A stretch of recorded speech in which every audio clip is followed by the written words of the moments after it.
Andy Citron Injury Attorneys Friday Night Rivals, presented by Alabama Power. We're at just one of the 83 games moved from Friday Night Lights to Thursday Night Lights tonight, but maybe none bigger than the one we're at is the undefeated Saraland Spartans, ranked number 1 in 6A, go up against the Blount Leopards, 7-1, 5-1 in the region.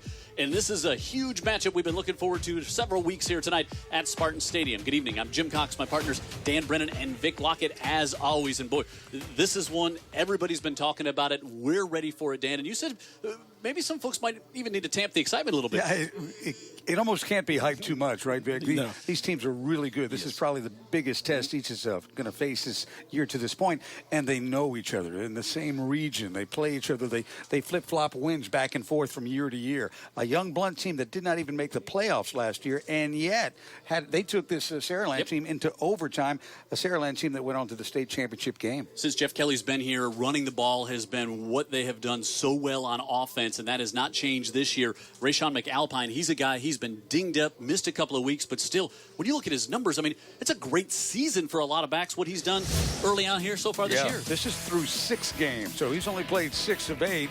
And there he's got nearly, he's in the neighborhood of 1,000 yards rushing. That's amazing. 19 TDs. Yeah, they run it very well. McAlpine, he gets some help from Crawford. And also they've got a very steady, strong offensive line that is together as a unit for the first time.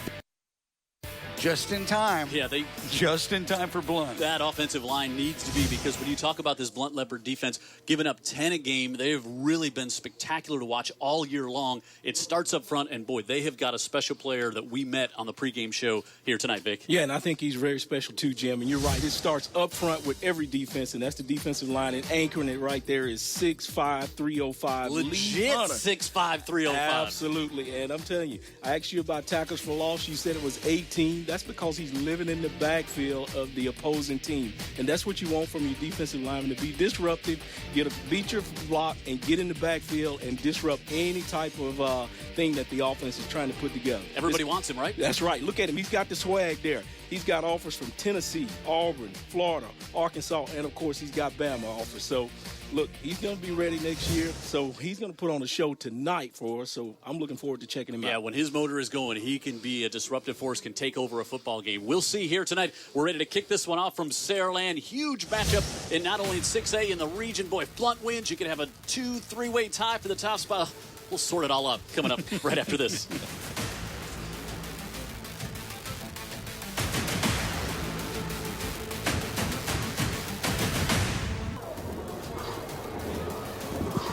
It is a packed house here tonight. Saraland, number 1 in 6A, hosting their rivals, the Blount Leopards. These two teams have met 5 times. It's a 3-2 split in the series, and it's a big battle tonight in 6A and in the region. And let's go down to the side. You know it's big when Amanda's here, right? We got back down to Amanda on the sidelines. Good evening, Amanda. Good evening, Jim. Yes, it's always big each and every week here for Thursday Night Rivals here for a special edition. And now, I got a chance to speak to Coach Holly earlier this week, who raved about how hard his boys work. One of those boys that work really hard is Jairus Williams. Now, Jairus Williams is a junior for Blount, and he already has 150 rushes, over 1,500 all-purpose yards, and of course he has college offers. He has offers from UAB, Tennessee, and of course right here in South Alabama. Jim, back to you. There's a lot of special talent on the field on both sides tonight, on both sides, offense, defense, and from both teams, and we're going to see a lot of them here this evening. We're excited to get this one underway, Dan. I mean, we've been so pumped all week. We are. And again, I think a point that is really worth repeating again here is that last year, again, these teams know each other. They're in the region. They're just a few miles apart. This Blount team, unable to make the playoffs as the year panned out, they took this Saraland team, not the exact team, but the same squad basically, into overtime. So Saraland, as you remember, went on to challenge for the state championship. So there's not really kind of dimes difference between the two teams, generally speaking anyway. So why not have a great game tonight? Well, we'll see what the score says at the end. And that'll separate the difference. And the key thing, I think you said, proximity of the schools. The athletes kind of commingle within church, within organizations. Yes. And the other team wants to beat the other team. Emerson strives into kickoff for the Leopards. Good, strong kick. And all the way back to the 10-yard line. Braylon Anderson on the right side. And Anderson will get pushed down at the 21 as the Saraland offense will roll out here tonight to start things. Offensive line to be back together. Dan talked about it. They've had some guys out. Trayvon Williams back in. That's a big key. And there's Jeff Kelly. And look what he's done here at Saraland. His 9th year. Had a great run here, of course, up at Satsuma to start his coaching career. Then up at Jackson. He and Lev Holly coached together at Jackson. And boy, Jeff has found himself in a great spot. And I think really loves being the head coach of the Saraland Spartans. Yeah, he does. And it's a unique system, you know, because it is a school system unto itself. They don't really have to concern themselves with the politics of an entire city or county, just themselves. Nizat gives it off to McAlpine, who we'll see how he does. They really think he is feeling close to 100%. But Vic Lockett, you were talking to Coach Kelly, and he said, we're all going to find out together, right? Absolutely. But look like right there, he was running the ball as usual.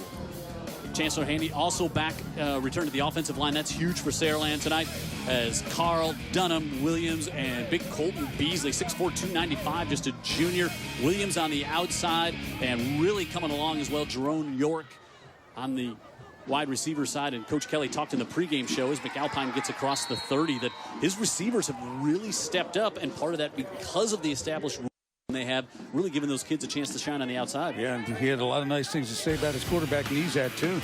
This Blount defense, this defensive line, big Jaharvey Chapman Reese, Bonner, who's playing great this year. There's Lee Hunter, 6'5", 305. Lovett and Collins, linebackers. Also Jamar Booker, their leading tackler. He's got 60 tackles on the year. Johnson's playing well, and the secondary guys who will go take it away. Harrison Mitchell, 5 interceptions. Reed with 3. And third and very short here for the Spartans, and right back to McAlpine. A little cut at the line of scrimmage, and he'll get up to the 34 for the first down of the game. Sean McAlpine, Dan talked about his stats.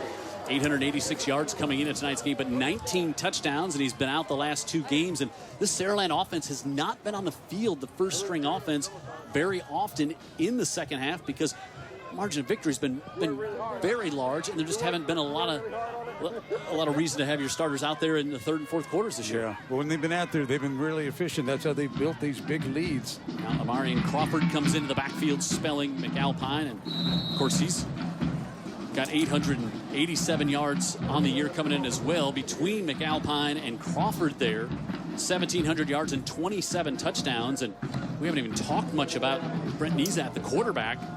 He's been a pupil of David Morris in quarterback country since the 4th grade. And you really see how well he has played. 21-2 as a starter. It's his 2nd year. And Coach Kelly says he's got plenty of mid-major offers, too. Fires that one a little high on the far side as he was looking for York over there. But Coach Kelly said in the pregame show, he said, he's the closest thing I've had to a coach on the field since I've been a head coach. And that's a big statement to put on that young man. Yeah, I agree with you. Nizat, who's at one time was at Cottage Hill Christian, I believe, and made the move over to Saraland and moved up this way. And they love him. 1,100 yards, 18 touchdowns, and just 3 interceptions so far on the year. And a big third down early on here for the Spartans. Blount is crowding the line a little bit. Motion to the near side. Nizat fakes, fires it out. Little wide receiver screen, but Blount did a good job able to shut that one down. So they look to get it to the outside, and there really wasn't much there as Sidney Collins, the linebacker, was the first one there to make the stop. 6'1", 210. And it'll bring up a punt situation.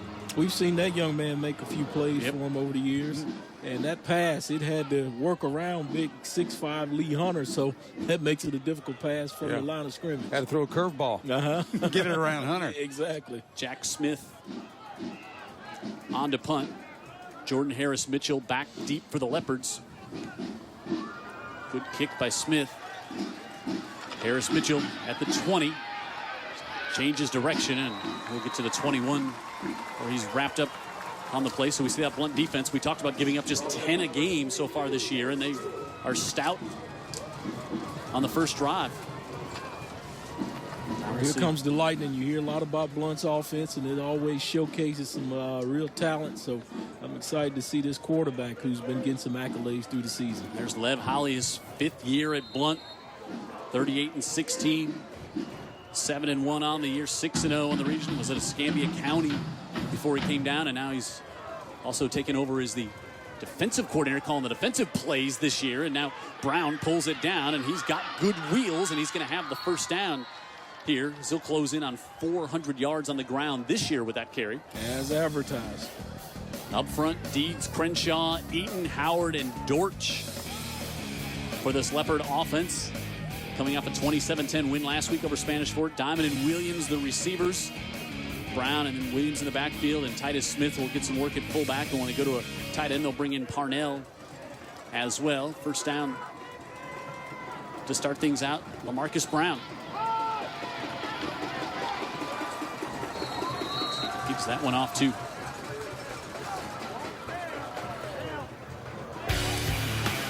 Have to look that one up. Yep. 99. We'll see.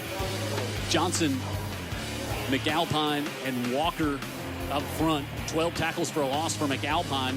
Hill and Chaney. Boy, you like Chaney a lot on the defensive side. And then Sean Bird, who was our guest on the pregame show, leading tackler, 63 on the year. Butler, Carrington, Garrett, and Hinton in the backfield. Flipped out to the far side, and that one overthrown. As he was trying to get to Parnell and bring up third down here for Brown. They might have had something out there. Vic Lockett.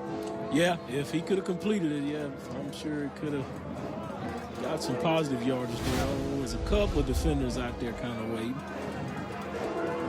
Pick up that block there. I see what you're saying now. Yeah.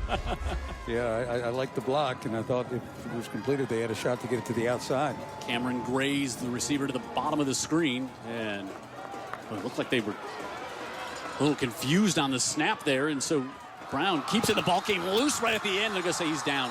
Didn't say he was down.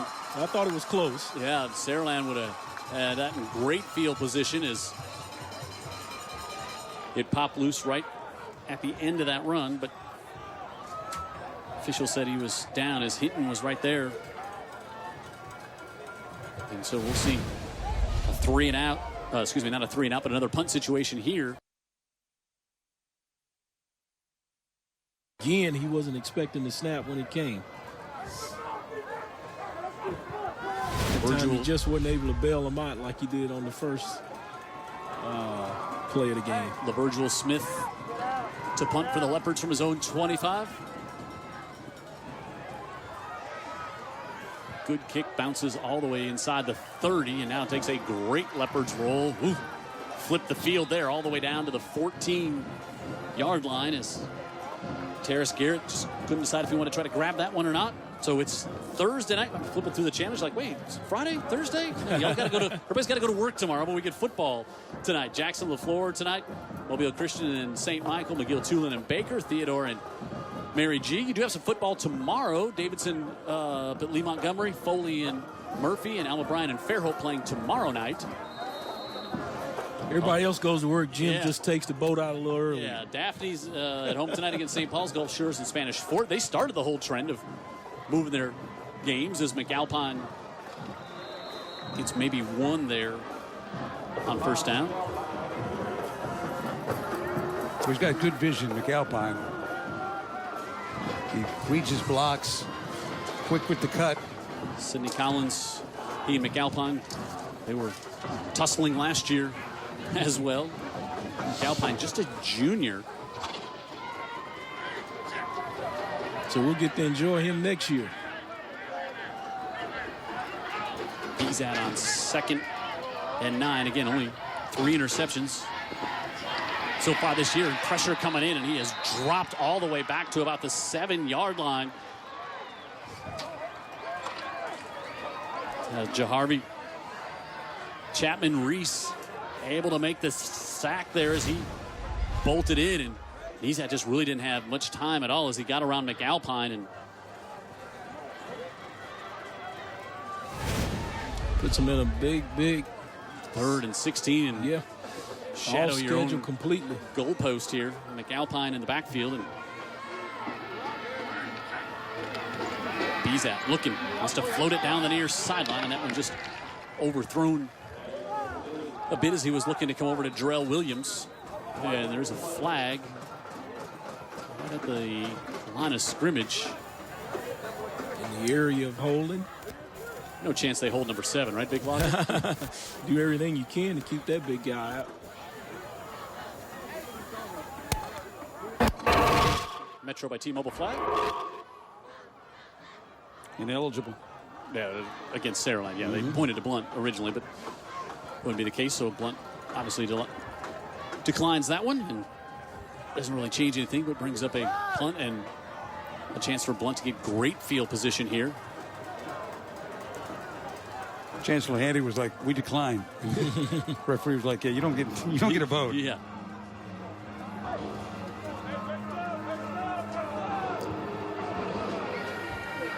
Jordan Harris Mitchell stands right near midfield.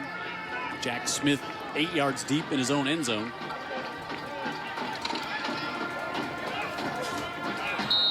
Blunt's going to get favorable field position on this one.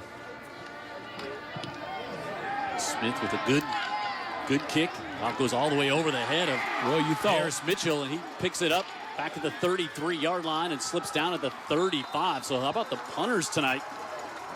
Early on, helping to defend some field position. It's a big punt by Smith and chases the Leopards back to the 35-yard line as DeMarcus Thomas, the tight end, hustling down to make the stop there. So we'll take a break halfway through the opening quarter. Scoreless. Two good defenses on display here tonight. It's Blount and Saraland on Thursday Night Rivals. Presented by Andy Citron Injury Attorneys and Alabama Power.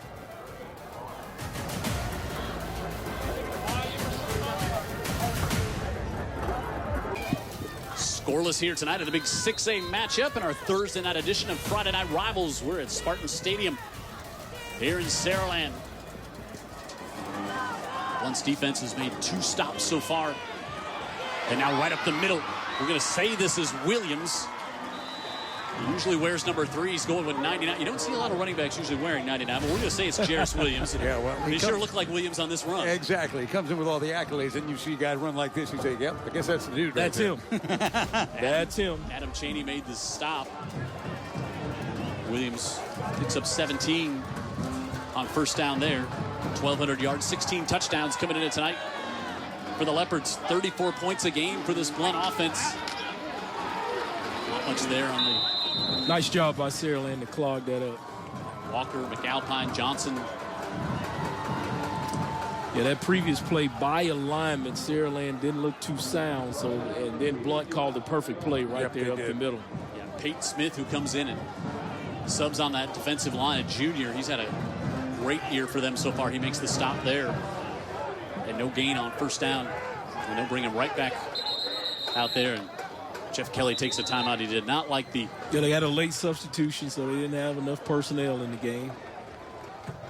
Sean Bird, our pregame guest, expressing a little disappointment with his comrades there as the timeout is taken by Saraland for reasons of disorganization. Yeah. When Jeff Kelly talked about the great linebackers, he said, yeah, we've had a lot, but not a lot like him. Yeah. Special kid. Hey, if you want to reach out to us, want to talk to us in the booth, send us an email. Hey, guys, at utv44.com. Or if you got a question for Amanda, Jared, maybe Ed in the truck, anybody. Like, send us a question. We'll do our best to get it answered here. Let's get Ed involved. It's big, is it Ohio University? Ohio Bobcats. Yeah, a few years short of his degree, but he went there for a while. I don't know that for sure. But anyway, if you want to ask any of us a question, hey, guys, at utv44.com. I think Ed's got the sheepskin. Thanks to Take that back. for being a part of our broadcast here this year. Jeff Kelly. Got to be disappointing right there, Jim. Have to call a timeout on defense when you're just made a stop, got a little momentum. Yeah, exactly. We'll go 4 wide here in the shotgun. And Williams in the backfield for LaMarcus Brown. Motion, Parnell sets up on the far side. Brown looking, wants to air it out. Airmails that one a little too far south for everyone as he was trying to get to Grays, his leading receiver. Grays has got 36 catches on the year. Cornerback did a great job making a reroute on that post. He wanted to run that post, but he had to go around the corner. He was in place, and that just knocked all the timing off. Physical play right there. That might be Hinton on that side of the field, but he did a great job. Saraland defense, 19 takeaways on the year. And it was Butler, by the way. just a sophomore out there on coverage. Motion by Melvin Williams, and we get a whistle prior to snap. You see there, 3rd and 10, and Blount was going to keep it on the ground, but the Metro by T-Mobile. Ooh, got him offsides. Yeah, Metro by T-Mobile flag will make this one let him play through that. 3rd and 5. And switch to Metro by T-Mobile now, take advantage of the best deal in wireless. It's only at Metro. Stop by the store for details, terms, and conditions. And 3rd and 5. Some of those hidden yards that you don't always see when it came about, but a 3rd and 10. Now 3rd and 5 on the plus side of the 50 could change some thoughts around the Leopards. You might not have to get too tricky with that offensive line and with a back like Williams. Yeah, 3rd and 10, you were going to run it on the right side. Yep. Parnell to the top of the screen. Go off to Williams. Williams trying to break an ankle tackle, and he does, and he's going to have the first down. Pushed out of bounds at the 35. And it is Williams, we've confirmed, and by we mean Amanda with the good reporting work on the sidelines, that is Jairus Williams. And the She's getting a workout early. 99 jersey. Yeah. That's a great number. I was going to say, a lot of greats have worn 99. Wayne Gretzky comes to mind first and foremost. Hockey, huh? Vic Lockett, of course, our favorite 99 of all time. Yes. Inspired by Mark Gastineau. Oh, yeah. Most of the audience probably too young to even know anything Vic about Lockett him. danced like Gastineau after every sack. A lot of the audience doesn't know that either.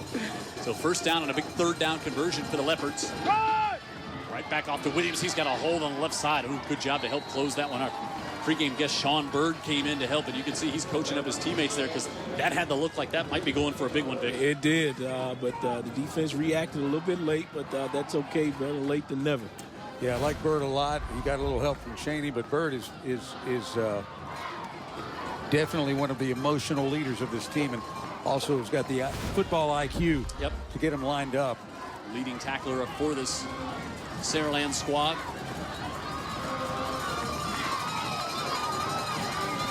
Held him to just 2. Right back to Williams. Up the middle, Bird holds on. Slows him down as he was trying to break away. Bird was clutching and grabbing anything he could get a hold of there to help bring down Williams. Had a handful of jersey, and 3rd and about 4 coming up for the Leopards. Williams has got a knack, Vic. When you think you've got him, and don't assume anything. Yeah, he keeps the legs driving, yeah. I can tell. And he wants to break one. He knows Jim Cox is here. He wants to get his name called. Now that we know exactly who he is, especially. that helps. 3rd and 4. Looking, pressure comes in, and Tracy Bird has the tackle, comes in on the sack. It's his 2nd of the year and drops Brown for a big loss. 10-yard loss there on the sack. And that's not easy on Brown because he's pretty slippery, but he just really came on hard in there, pushed through that under that block, and just ran right through the tackle. Got around Dortch, and wow, that changes it up, and now you're 3rd and 5 instead of converting. Have to bring the punt team on. Smith back onto punt. Saraland defense got a lot of birds flying around. They blocked 3 kicks on the year. That was a high snap, and they might. I think he got a piece. Wow, look at the bounce it takes for the Leopards, though. And the good special teams work by Blount to down that one all the way at the 3. I didn't see the... It was a jailbreak up front, so I think he got at least a piece of it. Yeah, it was a high snap, but regardless, Saraland sets up back inside their own 5. More games going on. Clark County and Andalusia, Monroe County and Hillcrest Evergreen. These games north of us are being played tomorrow as per a lot of these games. Flomaton TR Miller, Excel at home. Leroy and Choctaw County tonight. Cottage Hill taking on Southern Choctaw. RC Hatch and JU Blackshear tonight. Chickasaw hosting Washington County. Sweetwater and Fruitdale tomorrow night. JF Shields and McIntosh tonight. Jackson Academy, Monroe Academy, and St. Luke's all home tomorrow night. Sweetwater and Fruitdale. Something sweet going on there. Sugary snack. Bezat gives that one off to McAlpine, who will get just 2. Good crowd here tonight by The Blount faithful coming up to fill over the far sidelines. Of course, Saraland's got it packed on this side. Yeah, and just fans wrapped all over the place. The Blount band. If I would mention also, there's a bit of a void, but the Blount band got here right about 7 o'clock. Yeah, the game is live on TV. It's like a playoff game, playoff atmosphere. Look at all the people in the stands here. Yeah. That's what happens when you have live TV in a big game. People come out and watch. They do. You don't get to do playoff games. He's out. Right off to McAlpine and caught from behind for the first time. We call Lee Hunter's name tonight. And Vic, noticing a trend, they're running away from him a lot to start the game. That's not a bad idea, is it? Well, you can see here, too, trying to just not. Here, points are going to be at a premium tonight. Dangerous situation, pinned back this far. And you got McAlpine, who can rip one off at any time, and he's going to come out and they'll empty the backfield on. Should be third down. Yeah, they haven't moved it from where it was. Now here we go.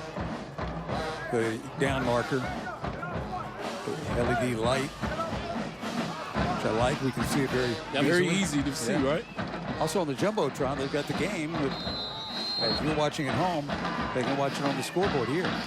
He's rolling out to his right, pressure coming. Has to get it off maybe a little sooner than he wanted because of the heat that was coming from the Leopard defense, and that was Jamar Booker, the linebacker, coming in there. He's their leading tackler. He had 3 sacks coming in tonight, and he was thinking about number 4, but Nizat just gets it away. Boy, there's just, you're fighting for everything out there. Yeah, and I think with this Blount defense, and help me out on this, Vic, what I see is they've got backs that can hang in. They got backs that can play one-on-one, corners that can, and that gives you the opportunity to do a lot of things with your linebackers, and sometimes even a safety if you just want to get pressure with a backer. Yeah, no doubt. Blount's known to have those athletes, and they've got them on defense as well as offense. Second consecutive series that Smith has to punt out of his end zone. This one not as good a kick, but we'll see if it takes another big bounce. It does, but this time Harris Mitchell will pick it up inside the 50, and he is dropped by, guess who, Dan, our pregame guest, Sean Bird, not just a linebacker, but also on special teams. Yeah, he came in there and stuck him in, but it was a good decision by the punt returner to just gather it in so it doesn't lose any further yardage. But I tell you what, the Spartan guy coming right here, he's serious about tackling. The relatives of the young Blount player may disagree with this, but Bird is the nicest kid. Yeah. At the moment, they do Except disagree. There might be like a 3-hour window that he doesn't win that award each week. Yeah, I've seen players like that. Yeah. Reuben Gully was also down there helping on the coverage, and Blount still with good field position inside the 50. But these two defenses have really shined here in the first 11 minutes and 15 seconds of the opening quarter. And what else has really shined for Blount, and they haven't taken advantage of it offensively, is the field position game. I mean, Saraland's had to start in a lot rougher spots than Blount has. So Jeff Kelly's having a little conversation with the officials. I think they had a cut block of some sort, and he's trying to decide the penalty for that. Not necessarily a cut block, but an illegal block of some sort, I think.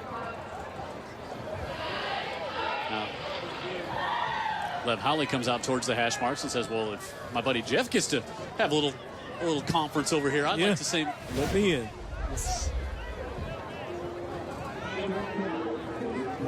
Yeah, that was just around the 20-yard line heading downfield there. Did they throw a flag back there, Vic? I did not see the flag. I just saw the ref signaling. On the receiving team, 10-yard end of the run, be first down Blount. Wow, so it's a 15-yarder at the end of the run, so it will back them all the way back up to the 37-yard line.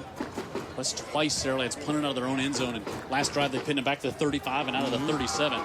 This is, again, more of those hidden yards that really it's such a premium when a game is this tight. Oh, yeah. Yeah. The special teams could decide this game. We see Titus Smith come in at fullback, and he'll lead the way for Williams, who tried to cut it back the other way, but more great pressure from the Saraland defense is coming in. Kevin Hill, the senior, his 7th tackle for a loss on the season.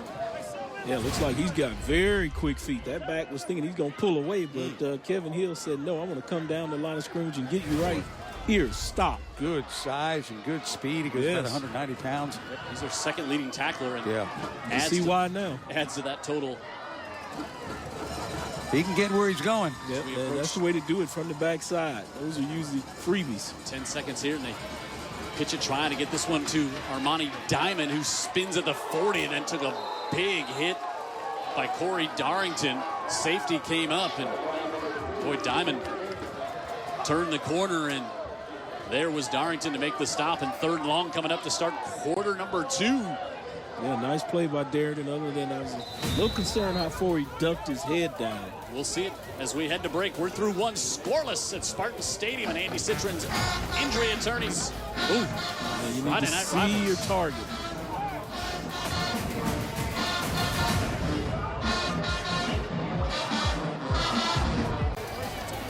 We've heard from them some tonight. We'll hear from them more if Blount gets some points on the board, but points very hard to come by in the first quarter. Jim Cox, Dan Brett, and Vic Lockett. Amanda Booz on the sidelines. Jared Kihos in the truck. David Sharp, our statistician. Friday Night Rivals Thursday edition on 3rd down to start things off in the second quarter for the Leopards. Rolling out incomplete as Brown overthrew his target. We had just 2 completed passes in the first quarter. And it was good coverage to the near sideline here as Brown rolling out, and might have had a chance to get that one. It was a little high as he was trying to get it to Williams. But we'll have another punt. Yeah, quarterback never just had a chance to set his feet, and it was a design rollout, but you would have thought he would be able to set his feet and throw it downfield, but just no one was completely wide open. Terrace Garrett, who I had a chance to meet on the field before the game, pointed out something that I was very incorrect about. Corrected me. I appreciated that. High snap again, but oh boy, not a good punt by Strybeson. And this one takes a pretty good Saraland roll, and so now the Spartans will get their best starting field position here at the 43-yard line. And we talked about why this game is so big. 6-0 in the region for Saraland, 5-1 for Blount. And Blount next week has Daphne for a region matchup that we'll have here on Friday Night Rivals. Saraland has Spanish Fort. But you can see Saraland, Blount, Spanish Fort right in the top 3, 6-0. So if Blount were to win, now you got 5-1, 5-1, 5-1 atop the region. And you'd have to say, all right, well, St. Paul's beat just a complete Blount. Mess. Yeah, St. Paul's beat Blount, but Blount beat Saraland. But Saraland beat St. Paul's. So yeah, it'd be a lot to. We'll have Vic explain that next week if need be when we start the broadcast. Take a math course over in Daphne. McAlpine goes the whole width of the field and cuts it inside the 50, and he's going to have the first down. How about the patience on that run? And he covered a lot of ground there, Vic Lockett. Yeah, he just waited until something give him the opportunity to go upfield. There's big Lee Hunter giving chase, and he's the one that, with the hustle, finally tackles him. Uses his helmet in the process. Good work by Crawford in there, throwing a great block as well. And the first down and into Leopard territory. Crawford in the backfield. Give it to him. Now they'll pitch it back around and turn in the corners. McAlpine again inside the 40, inside the 35. He's got a first down and more as he's taken out of bounds at the 32. They got to tackle him, and they got Blount sleeping that time. Yep, they did. They caught him, and not unusual to find a defense like that. You know, quick, fast, big, aggressive. Over pursue. They don't stay home on the backside. The one thing that's pretty obvious is Jeff Kelly and Saraland, they want to run the ball. Yep. And they're going to keep trying to run the ball until they do run the ball. And they're going to scheme themselves open to run the ball like that. They are. And then they're going to play action if they have some success. But first and foremost, you can see what he wants to do on offense, and that is run the football. Though he's got his horse back, Rayshawn McAlpine. That's not a bad option. Yep. 14 yards in the pickup there. This time it's Crawford, and Crawford also another good option as he's up to the 26. And I think he is. Jeff Kelly talked about it a little bit on the pregame show. He said, you know, we get the ball running, and all of a sudden, safety starts creeping up a little bit more. You get something else going on, and then you got a chance for a big play through the air. And they got the receivers to make things happen back there, and the quarterback, obviously, to deliver. Well, that's what makes this game so great. I mean, you just have strategy upon strategy and game within game to find ways to win. And how many of those games come down to 3 or 4 plays throughout the course of the night, and get a chance at it here. 2nd and 5 for the Spartans. Crawford inside the 15, still on his feet, all the way down inside the 10. First and goal, Sparty at the 7. We got a flag at the end of the play, yeah. Yep. Got to push it a little bit closer. 18 yards here for Crawford. No Watch him break quitting the that tackle little man. here. Yep. The Leopards were trying to rip it out. Reed finally brought him down. As you see the huge crowd here on the Saraland side. And That'll get them excited. see what this one, no matter what, it's personal foul against Blount, so it'll be half the distance. Move it down to about the 3.5.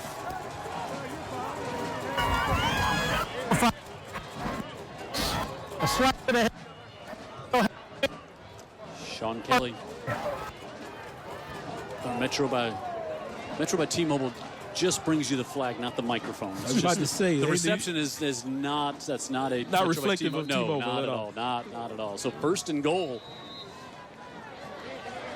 This Blount defense, 2 shutouts on the year. And they're going to take a timeout because they want to maintain the shutout, huh? You know, they've only allowed more than 14 points once all season.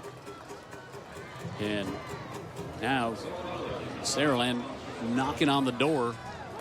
First and goal inside the 5.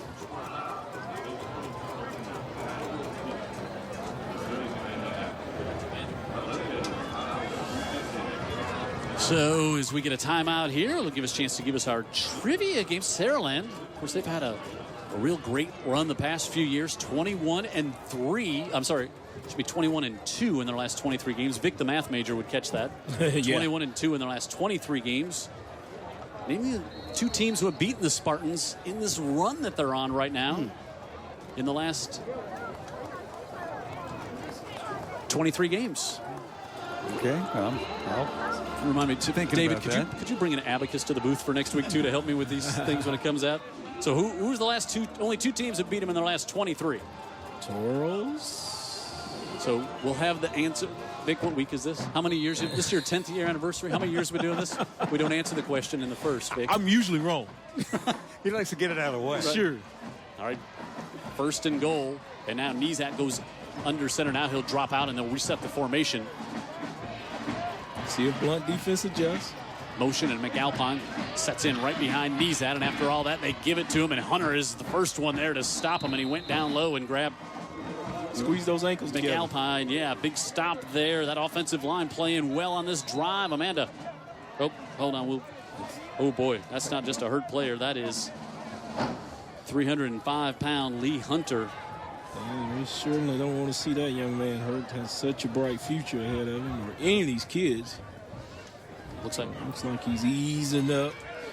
I'll be honest with you, after meeting him, I don't know how you do hurt him. Yeah, let's hope they don't have to call the crane out. Yeah, big guy. Yeah, okay, hopefully. He's to his feet, so Yeah. that's a very good sign, and that's what we want to see. So hopefully he's going to be okay. But, boy, he's going to go out for at least this play. And now when you take him off the field in a short yardage situation, especially. And this is where you want to maximize his talent, right? Yeah. They're probably going to, wouldn't surprise me to see them in a power formation again, Jim, and just try to run it maybe right where Mr. Hunter no longer is. Yeah, they haven't been going to the left very often, except for going out wide to try to get some space from him. But now we'll see what the Spartans do on second and goal. Yeah, Coach Kelly the had 3. a lot of window dressing, jumping around, shifts, just to run it right there up the gut. Yep. And again, maybe trying to set something up for later. And Jeff Kelly, I think you can guarantee he is. Yeah, he's a big strategist. second and goal from the 3. McAlpine again. Helmet came loose, and McAlpine going to be stopped as he tried to go to the right side. And Jamar Booker, and we talked about him and how well he's played this year. Watch the penetration here. Shed his block. Nice job. That's a war of wills right there with Booker hanging on. Third and goal.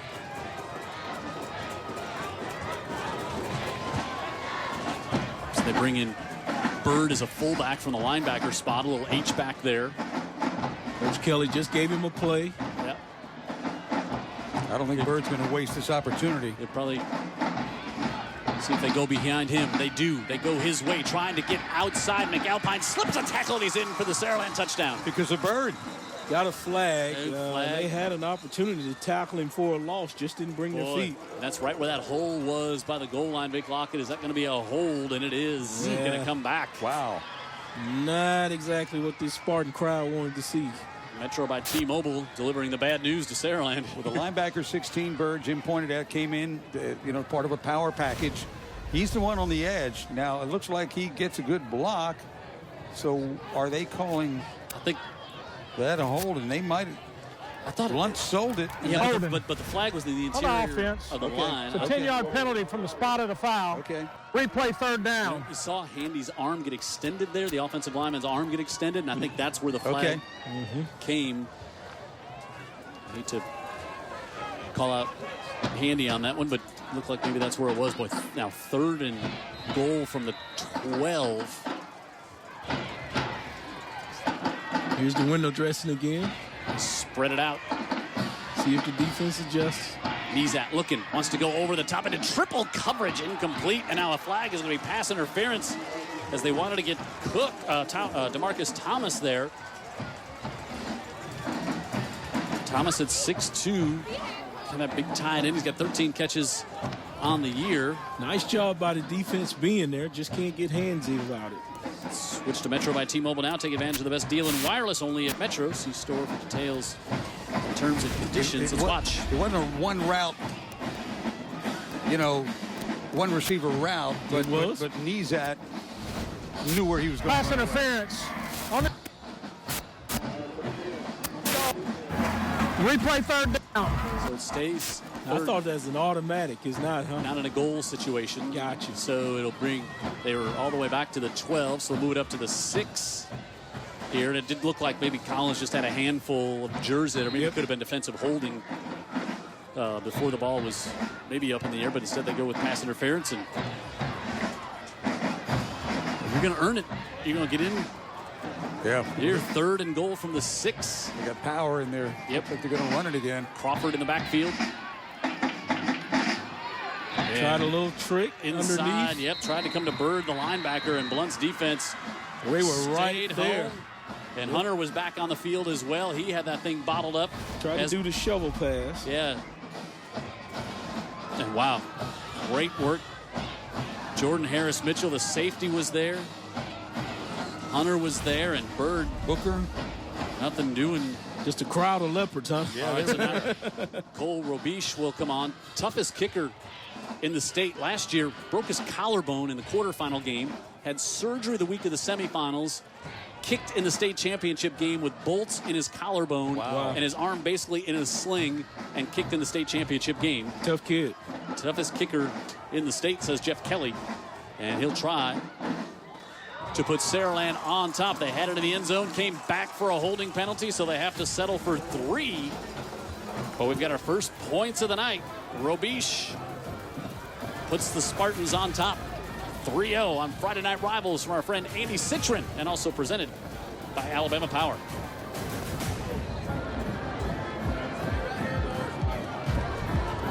Friday Night Rivals on a Thursday here in Saraland.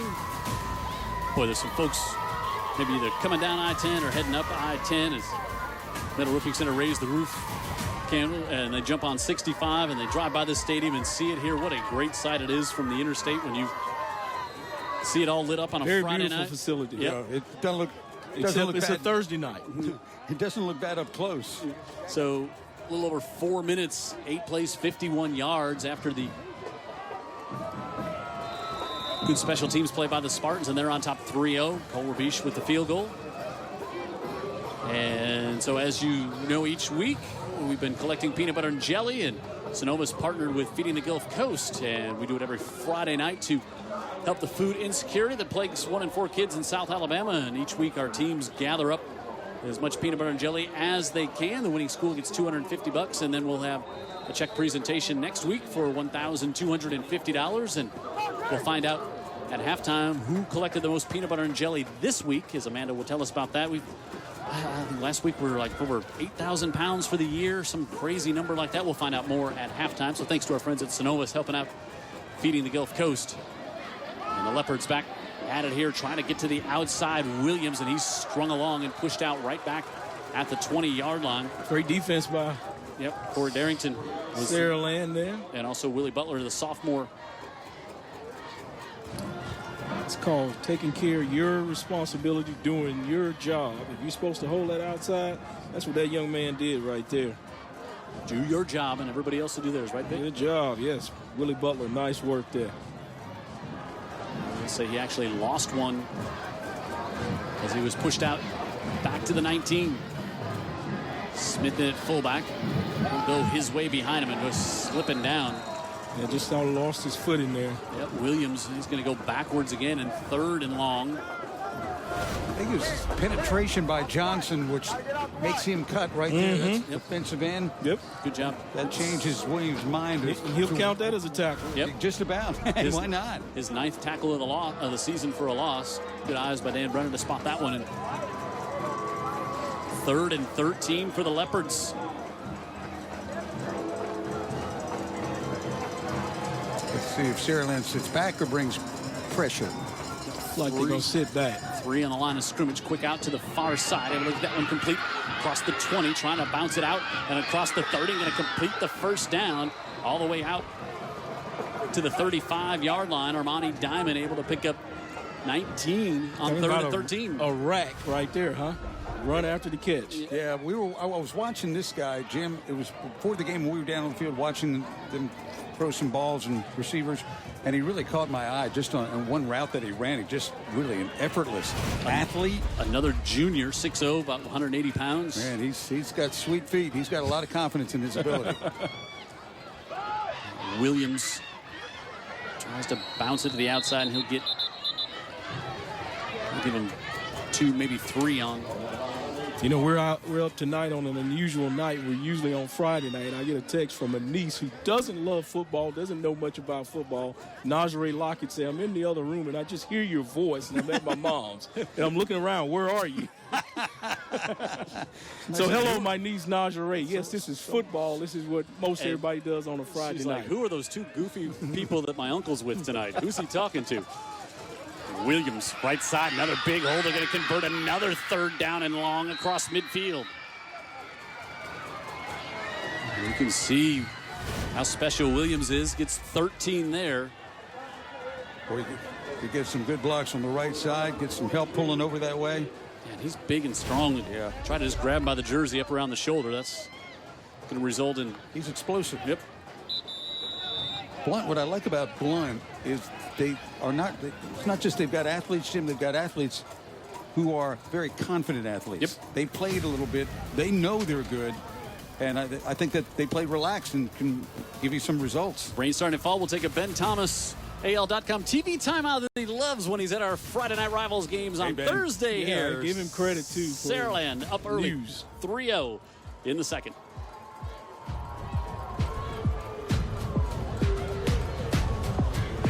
6A Region 1 matchup. Jim Cox, Dan Brennan, Vic Lockett, Amanda Booz on the sideline, Jared Kihas in the truck, David Sharp, our statistician, our spectacular Friday Night Rivals crew here tonight in Saraland. Quarterback draw, and the football came loose at the end of that one. Boy, it popped right out of there.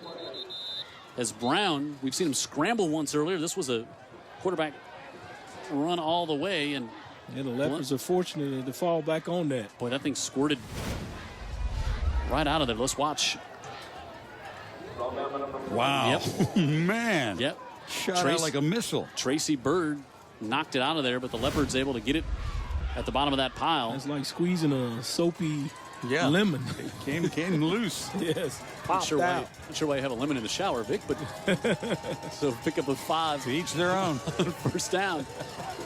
Dishwasher. 2nd and 5. Got it. Williams will get a couple in 3rd and 3 coming up. You know, we were talking in the break, and I think this is worth mentioning. One team had, 14 days off, and one team had 4 or 5. Yeah, because Blount ended up playing this past Saturday. Yep. And the Spartans have been off. Didn't even have a game last Yeah, week. and it'd be one thing if you knew you were going to play a Thursday night game, but this is all settled Wednesday morning. Right. I mean, Blount, they're like in the Sun Belt. They'll play any day. Yeah. They'll show up. Especially if Jim Cox and Dan's going to show up. Yeah. Blount Get the TV. coming off that 27-10 win over Spanish Fort at home last week. On third down, they give to Williams, handful of jersey, and now he's finally wrapped up and brought down well short of the mark, and we'll bring up fourth down, and we'll see what Lev Holly wants to do. You almost think Kevin since he Hill. ran it right there, he's going to go ahead and go for it on this fourth down. You think he's thinking ahead, but I could be wrong. Got a leopard. That's Williams himself, Jim down. Well, he can ill afford to lose that young man. We certainly don't like to see any kid injured. Yeah, it's going to be 4th and 5. Yeah, I think this is a punt it. You think it's a punt? Well, his defense has just played so well, especially down there in the red zone. I mean, the Spartans had looked like about 20 tries within the red zone and weren't able to get it in. Well, so he may be having some confidence in his defense here. He might, but Good. I just think you're down 3-0, rather than invite Saraland to suddenly think they can make it 10-0 with one big strike. Make them work for it. You're only down 3. If you punt it here, Your punter's been punting the ball well tonight. yeah. If you punt it here and get them back inside their own 20, I'd rather give Saraland a long way to go if I was Lev Holly. So here comes the offense. All that said, right? He does not agree with Coach Dan. And will be out this play as well, one of your big playmakers, because he just had to come out. Yep. I'll tell you what, that stoppage. quarterback is, Maybe Brown quick kicks it or something. We'll see. he's a playmaker himself. 4th and 5. Looking quick out on the far side. He's short of the sticks and stays on his feet, and he's going to get the first down. Wow. Quick out up to the far side, and again was a yard short when he made the catch, and that's always dangerous, but it's his favorite receiver, Cameron Gray's, his 37th catch of the season. Yeah, I like they knew exactly what they were going to do. Again, it was not a one receiver route, but basically to the quarterback it was. He knew what he was going to do with that football One once option. he saw. Yep. Hitting. And he's able to get it out there quickly and give the guy a chance to break a tackle and get the first down. And then they know if all else failed, LaMarcus Brown's got sweet Pull it feet. down, yep. So Hinton couldn't make the tackle initially, and Gray's able to convert the first down. Make a note of that. That's a big conversion. In the backfield, they go right back to Williams, who's back in the game, and he's up to the 30, and he'll pick up 7 on first down. They got a special friend in town tonight, Dan Jennings, checking in on the score. Dan Jennings, of course, he's with the Washington Nationals. Front office guy with them, right? Yeah, so he was in Houston. Of course, they're up 2-0 in the World Series. He's just in town tonight, checking in on our game tonight, and then he's going up to D.C. for Game 3 tomorrow, the Astros and Nats. So, DJ. We've known his dad a long time. Yep. Over UMS Right. Correct. Williams up the middle, and he's going to be close to a first down. Let's get a update on Adam Chaney from Amanda down the sidelines. Amanda.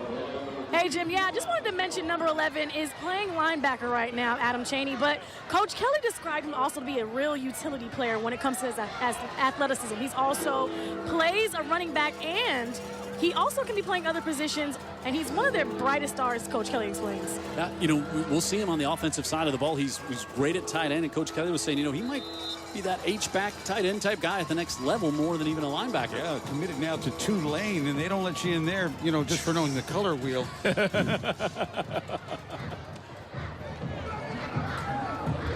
Okay, we've got a stoppage for. He's going to measure the clock it. Okay. They wanted to allow me to get that joke in. Thank you. But that is impressive, though, when we meet these kids. And then Tulane, a chance to play there. Good school. Yeah, good for him. And so the first down for the Leopards here. Again, they converted big fourth down in this drive, a 4th and 5. Yeah, I visited Tulane, and I knew I wasn't going to become a dentist, and they didn't win enough football games, so I said I'd go to Alabama. Yeah, I knew I was going to major in football. the principal at Blount Yep, Jerome Woods. Yep, Jerome Woods. Yeah, He's a quarterback. He's a quarterback in Tulane. Yeah, absolutely. We played against each other. I had a little Twitter highlight of him throwing it all over last week that he had posted. Williams on first down has a hole on the left side. Now he cuts it inside the hash and now out. He's to the 15, and it's another Leopard first down. Yeah, he was looking to try to get that into the end zone. There was just too many defenders out there. Yep. He got the one block, but it still was 3 of them out there, waiting on him. Yeah, I was watching that. I was thinking, now I know he's trying to pick this thing apart, but the numbers are not on his side. Nope. Finally, they catch him up from the catch up to him from the inside out. But he gets 12 on first down. He's a really good player. And from the 15, LaMarcus Brown, junior quarterback for the Leopards. He's right back. Good job by the Spartan defense. Just clogging everything up there in the middle. Great penetration there in Kevin Hill. We've called that linebacker's name a few times already here in the first half. Williams had nowhere to run. Boy, those linebackers love when it's all clogged up in the middle, and then they can come and finish things off. Just right, clean it up. Clean up the mess. One's got to come up with some sort of strategy now that the field has been compressed here. Watch Grays to the bottom of the screen. Yeah. Receiver that got the catch to convert the fourth down. Brown slips it out in the backfield, and Williams down to about the 12. Flag on the play.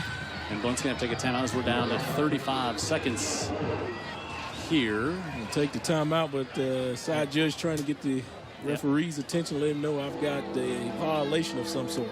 Yeah, it was behind the line of scrimmage, all the way back at the 21. Occasionally see, is that a shift? It'll be a hold. Oh, it'll be a hold. Okay, Metro by T-Mobile. I didn't see the call there from the referee. It's a killer. Mr. Kelly, yeah. Well, we saw Saraland had a touchdown taken off. Yep. When a holding call went against them after they've gone in the end zone. Metro by T-Mobile. Stop by and get the best deal in wireless. Our friends at Metro by T-Mobile, stop in and check out the deals and tell them Dan, Vic, Jim, and Amanda sent you. If you mentioned Amanda, probably a better deal than Jim, Vic, or Dan. On the offense, it's a 10-yard penalty from the spot of the foul. So now Blount's got, they didn't have to take the timeout.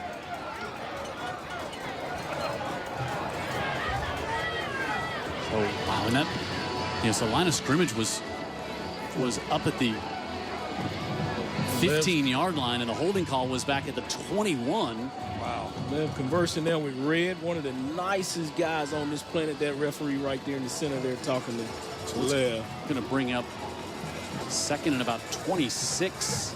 Garrett, such a good guy. No, it's actually going to be second and 30. Right? Yeah, it's going to be about second and 26. I think I was right first time. Second and 26. We got 35 seconds left in the half. Yep. Quickly, backside, able to get this one to Ramonte Diamond. And picks up just a few. And man, I don't know about that play there with the down and distance. I mean, that was a throwback behind the line of scrimmage. Guys, Vic, I see what you're saying, and I really think that they were hoping, confusion-wise, Saraland just was not going to be ready for that. Diamond is really a spectacular athlete, too. So I tell you what, but Saraland does play good, sound defense. Yep. All right, so it'll bring up third and 25 here for the Leopards. Friday Night Rivals, our Thursday night edition, brought to you by Andy Citron Injury Attorneys. Thanks to Andy for again being a part of Friday Night Rivals. And really glad all he's done. Yeah, those red shirts there, they're rarely, Dan, out of position. I mean, they do their job. They're where they're supposed to be, so you're not going to catch them sleeping on their posts. Yep. 15th play of this drive coming up. And they are way, way off schedule. Well, they've kept everything in front of them, and what Saraland's got to do, what Blount's got to do is get something behind them if they can right now. A 50-50 ball. Yep. Saraland with just 3 D linemen here on 3rd and 24. And they've been getting pressure with just those 3 front linemen. Marcus Brown drops back, has to avoid some of that pressure that Vic talked about. Now scrambles, middle of the field, and a big hit holding on at the 11-yard line. It's going to bring up 4th down, and now we're down to 15 seconds.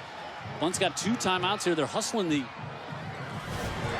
kicking team on to try to tie it and see if they take a timeout here as the clock's still running at 5, 4, 3. They're trying to get this off. They got it off, and the kick is good.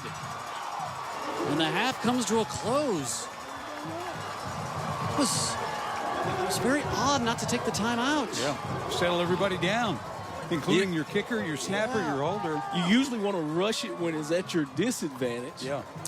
But it was at their advantage. It had 15 to take the timeout. 15 seconds when they made the reception. They had 2 timeouts left, and they don't take one there. And you nullify a great catch. Yeah, and boy, hung on for the big hit. And so Saraland's defense, so they go 16 plays on that drive and come up empty, do the Leopards.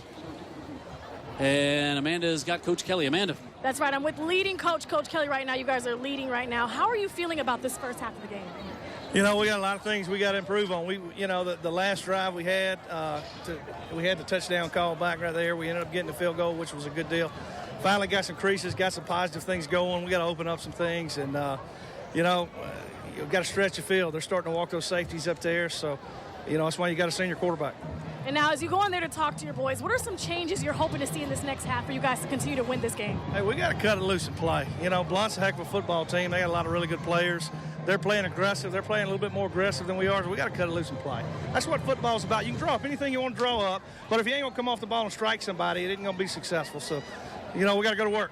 All right, you guys heard from Coach Kelly. Jim? Run the ball. So, Coach Kelly, an old quarterback, but you can tell he wants Sounds like an old fullback there. That's exactly it. Oh, what a first half. This one spectacular here tonight. 3-0, Saraland, the home team on top. They're number 1 in the state, and they lead the Blount Leopards by a field goal. And we'll come back and got a lot to tell you about here at halftime from Spartan Stadium right after this.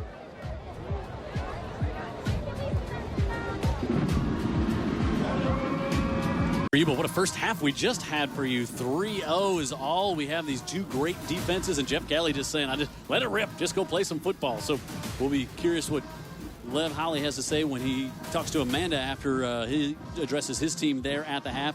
Blount missed a late field goal, could have tied it at the horn, but we're 3-0 through the first half. Let's go down the sidelines now and check in with Amanda as we find out some other great things going on at Blount besides just the Leopard football team. This is very true, Jim, and it's our educator spotlight, and we are here talking with Christopher Edwards, who is a 9th grade history teacher at the school, and as you can see, he has that Leopard pride going on. He's very proud of his school. So let's talk about the career academies. You were talking to me a little bit about that. Let's tell people at home what that is. Career Academy is something we have at Manatee Blount High School, whereas Michelle Sprigg, she's over the nursing program over at Blount High School. Wonderful program. A lot of our students matriculate through the program and go on to nursing homes or either colleges to study nursing or either just be a CNA. So by the time you leave Blount High School, you'll be a certified CNA. And what I do like about your school is that you guys are also preparing your students for college. I heard that you guys have some really, really amazing ACT scores that you guys are accomplishing at your school. Yes, ma'am. We have several students that's reached over the threshold of 25. And that's awesome. Also, we have Dr. West coming over on Tuesday and Thursdays to have a study group with our students, preparing them for the ACT. And another thing that you guys have coming up is Parent-Teacher Day, right? Yes, awesome day. Parent-Teacher Day, where we have all our parents come in, just check on the students, no trouble, just to see what's going on at the school on a day-to-day operation. All right, thank you so much for talking to us and putting a little light on your school. You guys have some great things going on, and that band sounds amazing, by the way. All right, Jim, back to you. You can always count on the Blount Band to sound spectacular, and that's what they've done so far here tonight. Hey, at the end of tonight's game, like we do every week, we'll have 3 players that we're going to nominate for Player of the Game. You'll get to go vote on them. And last week, Jay Sean McMillan, we talked about in the pregame show, he was a key helping them come back and take that game from Murphy. But, boy, I don't think any of us saw that one coming, Dan. Yeah, that was just a physical game from both teams. And this is a Baker team that had lost the week before down at Alma Bryant. So, they were disappointed. Had to come back in this game against Murphy, trailing by 14, not once, but 2 different occasions, come back and win the game, and they have like a stand inside the 5-yard line defensively to put it away. And Great job by Murphy, but just a great comeback, and they held him at the very end. Big win for Baker. Jay Sean McMillan, our player of the week, brought to you by Herc Reynolds. And again, with tonight's game, we will give you 3 options to choose from. And right now, it looks like we've got maybe some on the defensive side of the ball, maybe a special teams kicker. And tonight, go to utv44.com to vote on your favorite player of the 3 we give to you at the end of tonight's game. 3-0 is our score here. Saraland with a field goal. Blount missed a field goal. That's all we had for offense. And we just heard some of the really cool things going on at Blount High School. And, of course, Saraland, they've got lots of good things going on in the classroom and on campus here as well. And Amanda's going to tell us more about that. That's true. And, the best person to talk to that about is Courtney Cooner, who is a senior here representing for the Spartans. And she is the class president. So let's talk about that, because that's a whole job in itself. And you're a cheerleader. I'm a former cheerleader girl, so I got love for y'all. So tell me a little bit about being the class president of the Spartans. It's a big responsibility. We're in charge of all the senior events, but I have great class officers working with me, and it's definitely a lot of fun. We get to see behind the scenes of all the senior events, and that's something that I really enjoy, and it's a huge honor. That's awesome. And you guys have some really cool things going on at your school, like this robotics team that I'm hearing about. Yes, they are headed to the state competition, which is in Auburn this year, and it's the middle school and high school teams, so we're very proud of them. And now we got to talk about the state report card. What is that? Talk to me about that. The state report card is based on our graduation rate, our ACT achievement, our growth, and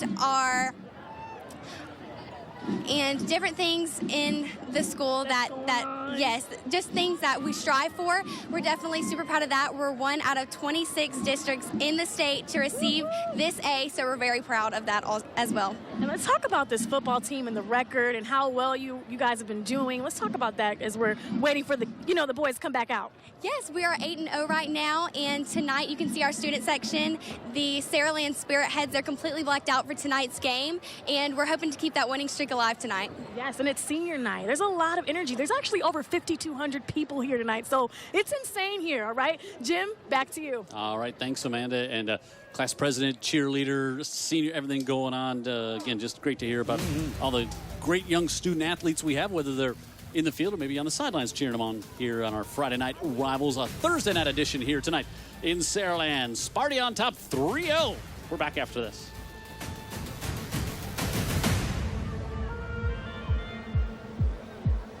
Andy Citron Injury Attorneys, not just Friday Night Rivals. Andy said, "You going to do a game on Thursday?" I'm in. He's in on Thursday night, as well as are the people at Alabama Power. There are great lights here at Saraland. Halftime score, Saraland, the home team, number 1 in 6A, leading Blount by a score of 3-0. Blount 7-1 on the year, number 5 in 6A.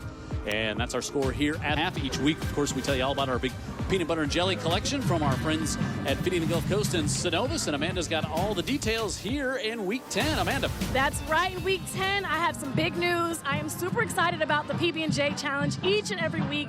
And, we partner with Synovus Bank to do this and to make this possible. Synovus Bank has been in our community since 2007. And one of their corporate cultures is to be in the community, as they are each and every week with us, with this PB&J Challenge. Now, before I get into our winner, as you can see, I'm with Principal Spondike. I want to let you guys know that we've collected over 5 tons of PB&J, which will help feed over 60,000 individuals here in our community, and you guys help make that possible, so congratulations. Let's talk about your efforts to collect that PB&J this week.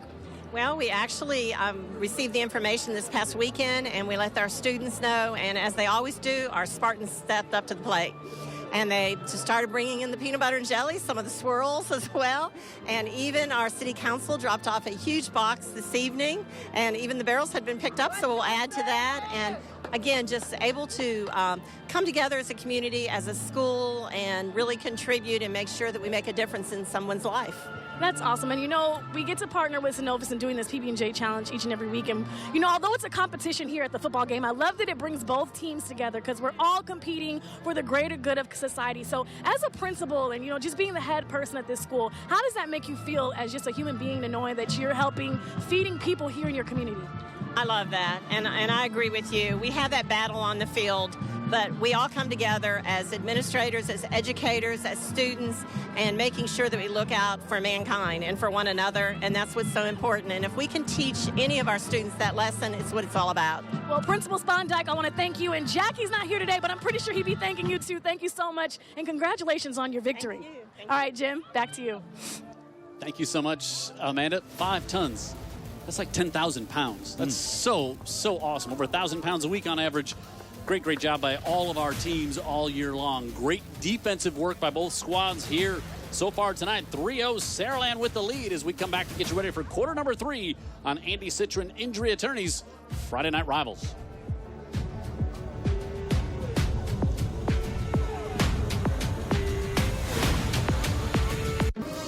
Just a beautiful facility here at Saraland on the campus of Saraland High School, and the home team number 1 in 6A leading Blount by a score of 3-0. You know, we knew both these teams had great defenses. Dan Brennan, Vic Lockett, Jim Cox here, but boy, dominant performance on both sides of the ball by both of these teams tonight. I thought it was interesting what Jeff Kelly said on his way in at halftime. He said, you know, we're going to have to cut it loose a little bit. Yeah. So that kind of gives you the idea that maybe not just his offense, but maybe Blount as well, with the speed and the talent they've got, go ahead and try to challenge these teams downfield. Of course, you got to get blocking. Let that quarterback have some time. What are your thoughts? Yeah, same thing, you know, and I think they established a run and that they wanted to run the football. And I think on the other side with Blount, they kind of opened the playbook. But as Jim talked about, the defense has just been up to the task. Yep. Yeah, highlights. We'd have a lot of defensive highlights we could show you, but here's Jairus Williams, his number 3 jersey. It's in a car in Tennessee. So he's wearing 99 here tonight. And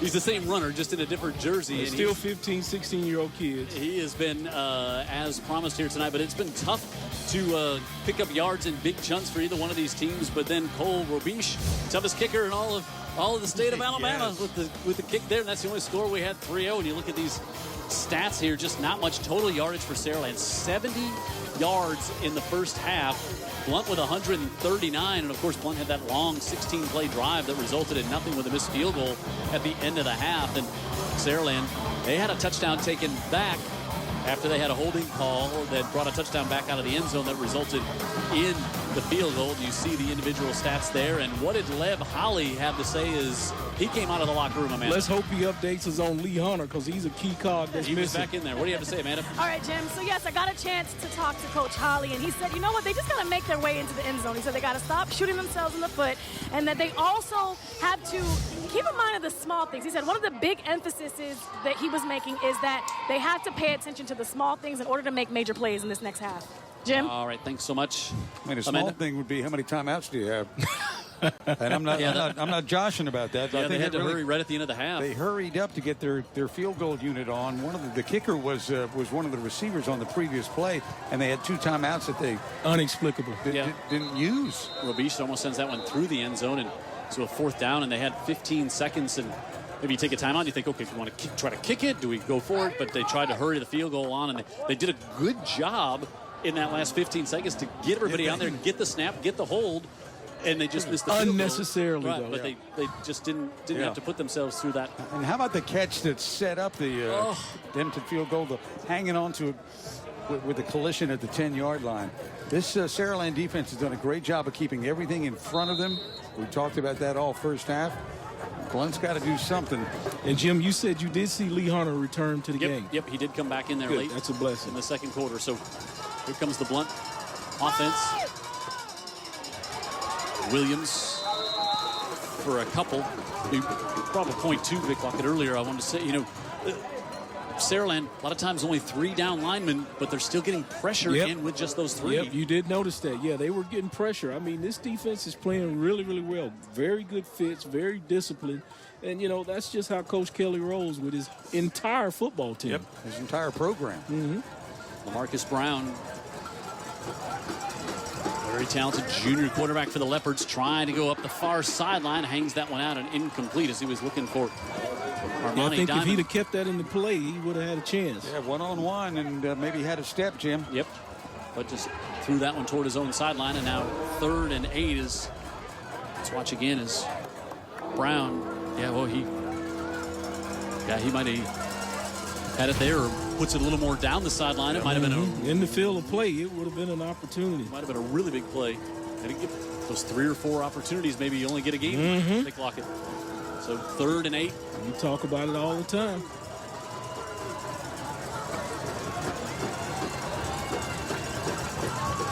Play clock down to 1, and they don't get it off. Oh, now it's going to be 3rd and 13. As you can see, it looked like LaMarcus was looking over to the sideline. Ball. Delay a game. On the offense, it's a 5-yard penalty. Still 3rd. It's hard to say. I don't know that he had a play, though. Yeah, Metro by T-Mobile flag. It looked like he was looking over to the sideline. Yeah. And sometimes with that 25-second clock, they quickly reset it, and you have a receiver who makes a long run down the field there, and then has to hustle back. It can kind of delay things. So, yeah, that new 40-second rule in between plays may be affecting the Leopards here tonight. 3rd and 13. He's not gotten Grays on track much tonight. His favorite receiver, far side. He's looking that way, and it goes off his hands. And that was a ball right at the sticks that looked like Grays, if he could have held on, would have had the first down. Yeah, he would have had the first down. It looked like he tried to do the wide receiver with the Browns move in one hand that one. Odell Beckham. Beckham that one. If he put 2 hands up there, that's going around, and I hope that wasn't the case right here, because this would have been All right, let's go. Oh, my goodness. I think you're right, unless it was way behind him, but he went up with one hand, and if he, maybe the route kind of changed at the end as to where the quarterback thought he was going to place the football. All right, Smith to punt from inside is 5. Pressure coming. Got it off. Did a good job to get that kickoff and a fair catch called for at the 49. Braylon Anderson, so hops up to the 48. So good field position for Saraland. Their defense continues to do the job.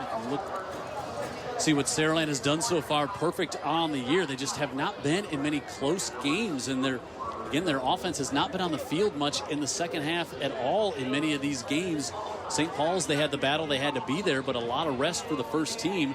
And of course, next week they close things out and go on the road as they'll take on Spanish Fort.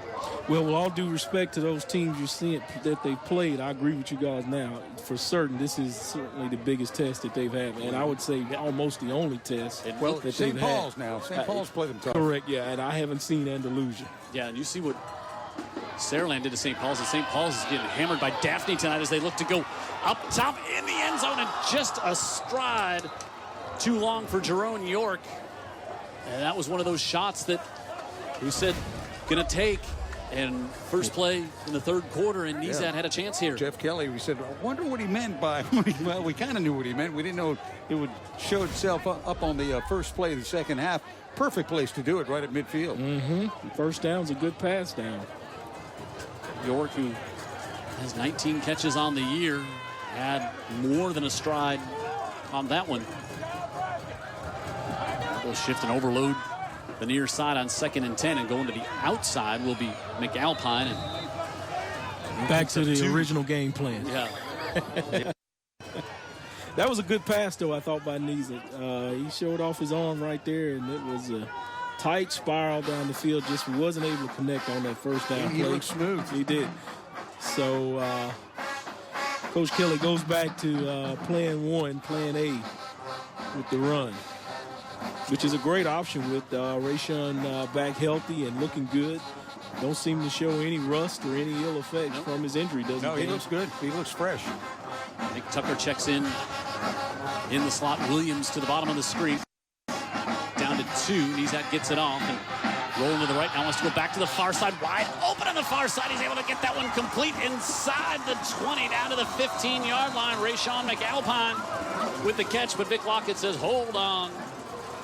Yeah, one of the linemen got beat, and it might have been our big guy, and pulled the jersey away from the body, pretty much. It'll wipe off a 32-yard gain. That's twice Saraland. They had a touchdown call back and a holding call, and Metro by T-Mobile with another flag here on this one. Sean Kelly? Yeah, he would have had heavy pressure, and I think it's from the big guy, Lee Hunter, had the lineman not grab his jersey there. A lot of jersey to grab. Hold him. On the yard penalty from the spot. It'll still 3rd down. You often see those backs kind of get lost in the defensive backfield when they come out and just circle along the sideline. Great execution, Brian.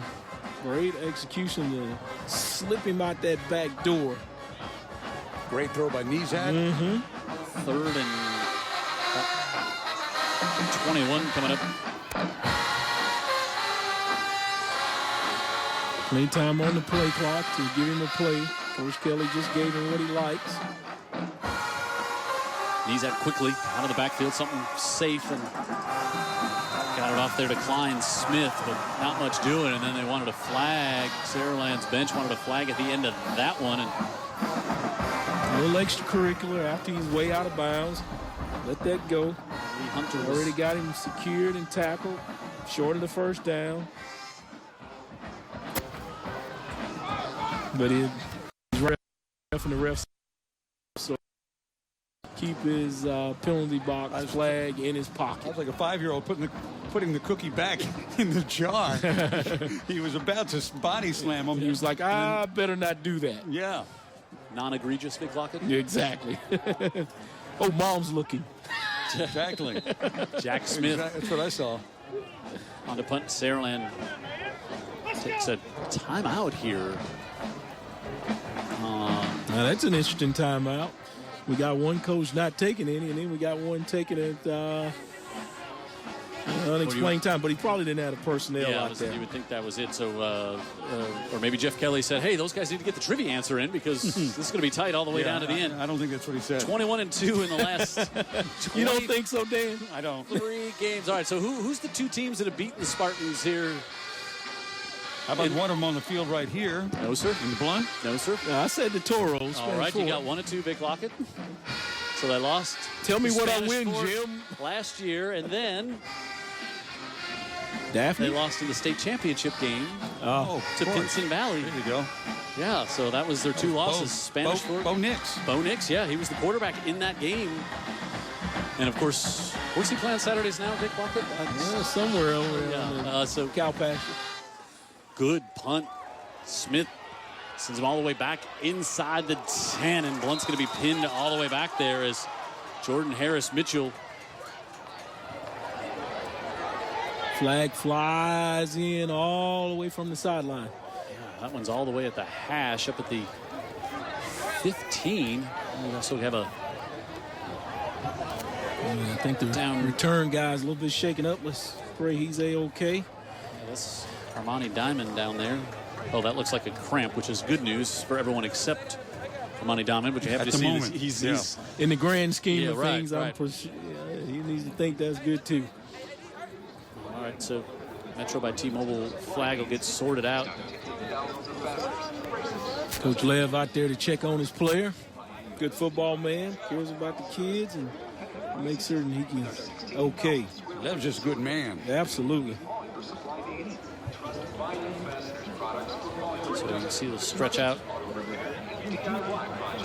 Diamond there. How about we got big game in 6A next week. Blount traveling over to Daphne here on UTV 44. And last score we had at halftime was Daphne on top of St. Paul's 33-18. Wow. That's a shocker. Trent Battle having a huge night. Another team that For the wears Trojans. some purple that usually plays some pretty good defense. Daphne. Yeah. Coach King, defensive guy.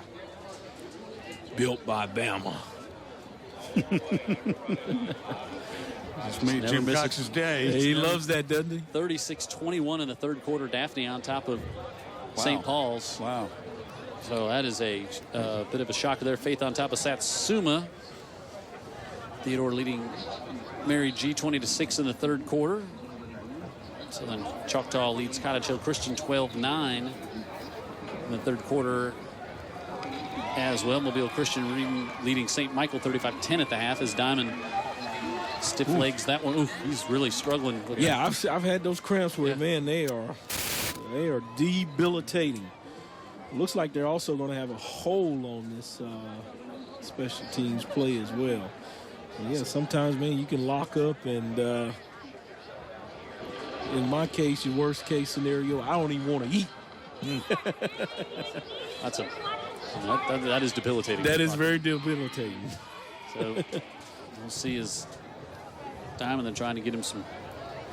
Jim, I've even got a cramp in my jaw eating. It's funny. True story. We're in the end of the, and we believe you, Vic. No need to verify that. No fact checking here. It's not a political debate. But we had someone knock on the door. We're at the corner of the press box, where if anybody wants to proceed on through to the other areas of the press box, they've got to do it on the other side. And someone just knocked on the door right before the half. They had like 5 pizzas in their hand. And when I sent them away, Lockett looked at me like, what are you doing? You never send the pizza guy away. At least take the pieces and then send them away. Yeah, all right. So, that was it. I mean, a lot of times, too, we just have Razzi trying to come get pictures of us during the broadcast. Lockett. Yeah, and so they come During in. the kick. Here we go. We had a block in the box. On the receiving team, be half the distance to the goal, first down. Moral of the story, never turn down any food. That's it. So all the way back go the Leopards here. And again, another great punt by Jack Smith from Saraland to pin it back. Then the penalty has it just inside the 5. And Marcus Brown and Jairus Williams come back out here for the Blount Leopards. Held off the scoreboard thus far. And how about the Saraland defense here, Vic Lockett? You've got to be impressed with what you've seen with them so far. You know, like I said, I mean, that's how Coach Kelly rolls. I mean, he has his entire team disciplined and where they're supposed to be. They've got great numbers up here in terms of quantity of players. If you're not going to do what he asks to do, you know what he does, Find Dan? somebody else. Yeah, he'll let you sit over there and watch with him. Yeah. So, they're going to be disciplined. They're going to be where they're supposed to be. They're going to make great fits. And you're not going to trick them a lot of times. You may trick them here and there, but you better out-athlete them, if anything. 2nd and 9.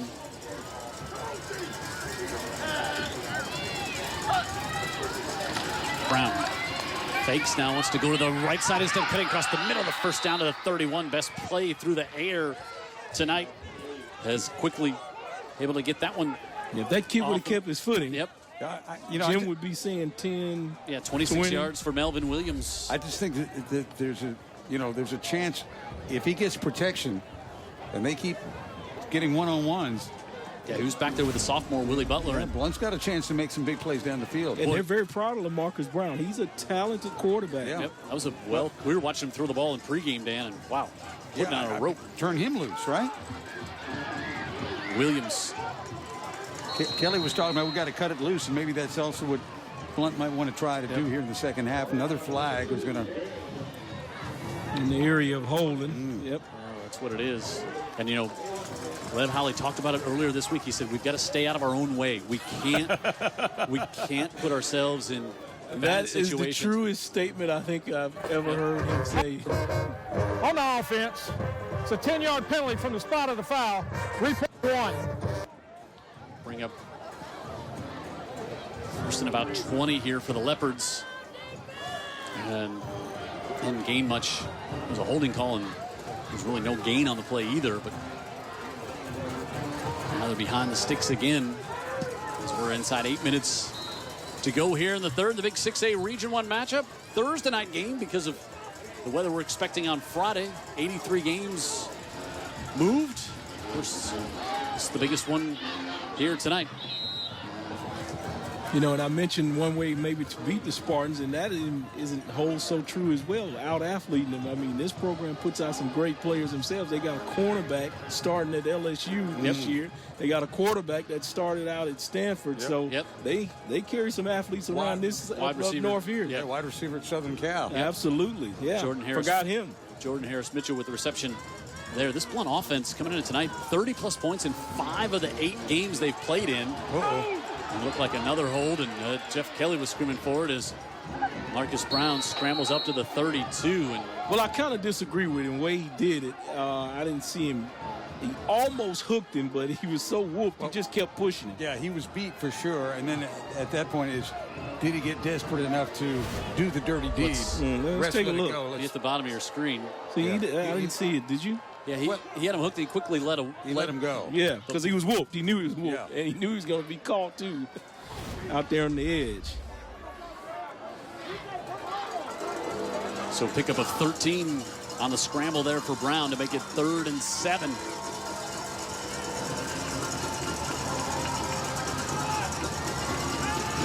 Motion and a delayed give. Williams up the middle, and he falls forward. This is going to be very close depending on the spot. Good play call. Yeah, great play call. And with Williams, he's going to have it. You're just surprised if he doesn't get it. He just has got a knack, Jim. Haven't you noticed that with him?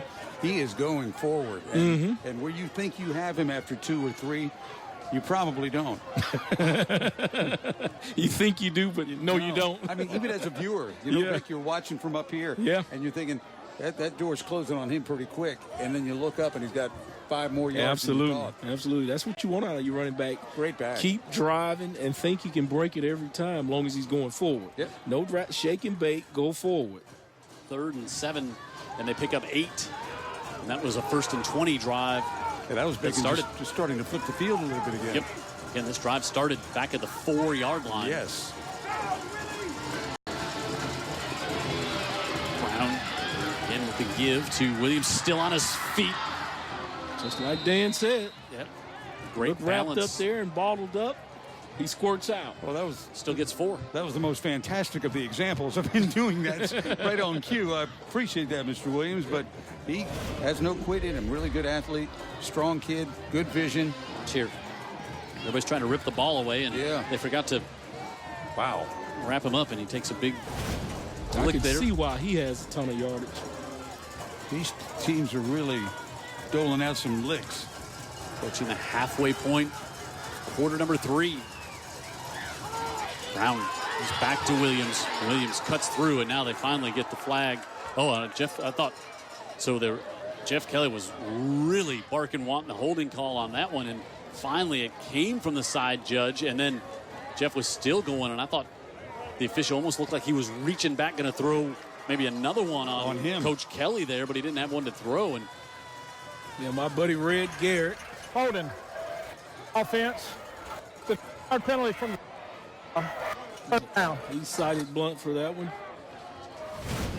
A lot of Blount alumni go to church and probably be giving him a little bit of ribbon about throwing that flag. 2nd and 16. Yeah, Leopards forward back. They're used to this. Yeah. Get out of their own way. Is that what the coach said? Didn't have a lot of this in the first half for the Leopards. No. But now coming out of the halftime break, these penalties are starting to add up. I think this line is a better run block line than pass block. 2 different skills, really. Flips it out to the far side through the hands of Melvin Williams. Now 3rd and 16. So Williams would like to have back, I think. You got to look the football in. Coach Lever had that conversation with him.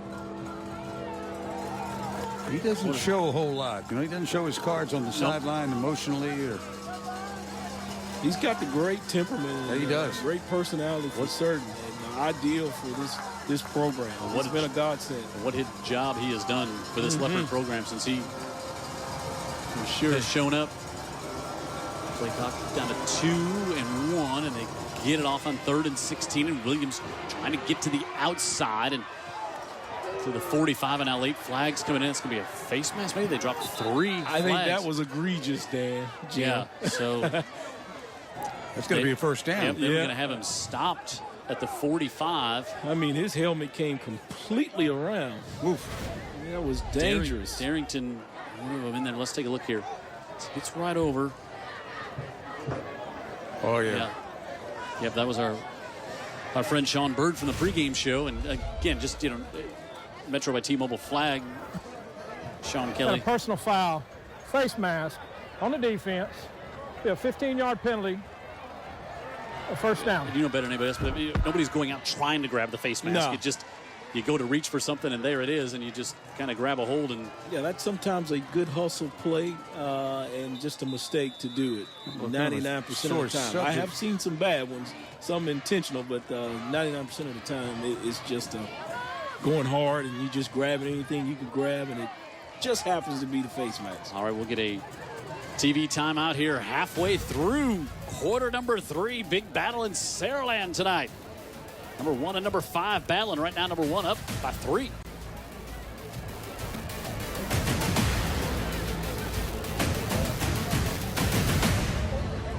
Rivals Thursday night edition. Jim Cox, Dan Brennan, Vic Lockett, Amanda Booz on the sideline. Jared Kihas and our entire crew. David Sharp, our statistician, here for this big matchup in Saraland tonight.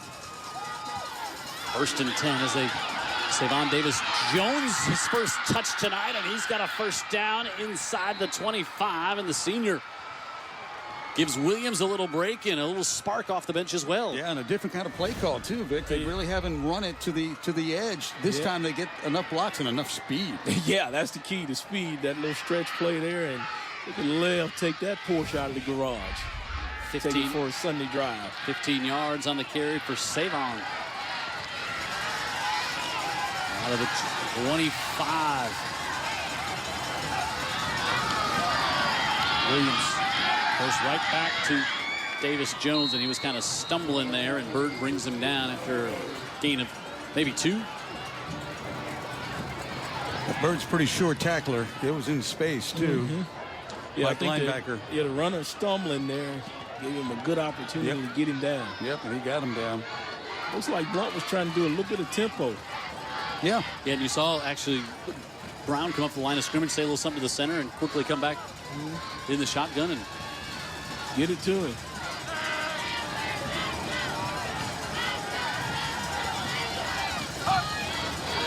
Second and 9 on the keeper.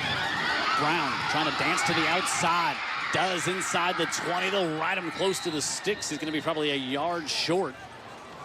And nice job by Brown there. Once he got that defender feet to stop, he's got you. Yep.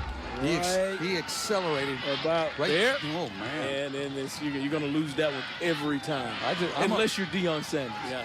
I nearly fell down during the replay. Terrace Garrett, not a good athlete, but is who we got around there. And Brown is up 3rd and 2. You can't stop your feet and start back as quick as an offensive player.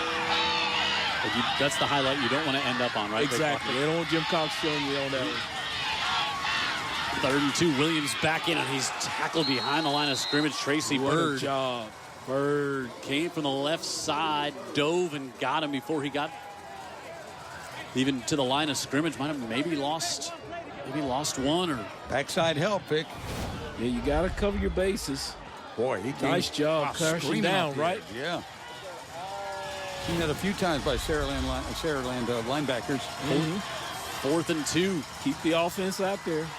Smith in at fullback, and okay, so I think Jeff Kelly. Blount timeout. Blount takes the timeout. We'll make certain they have the right play call. It's a huge right personnel. You don't know how many times you're going to get back down here. It's been tough to get here tonight. Yeah, it has. It's their second trip. It's been a great drive. Now, they've kind of been start and stop and back and forth and going backwards, but they've had a couple of penalties really helped, including that 15-yarder on the face mask. But that would have been the end of the drive. Started at their own 4. Yeah, right. So all the way up to the.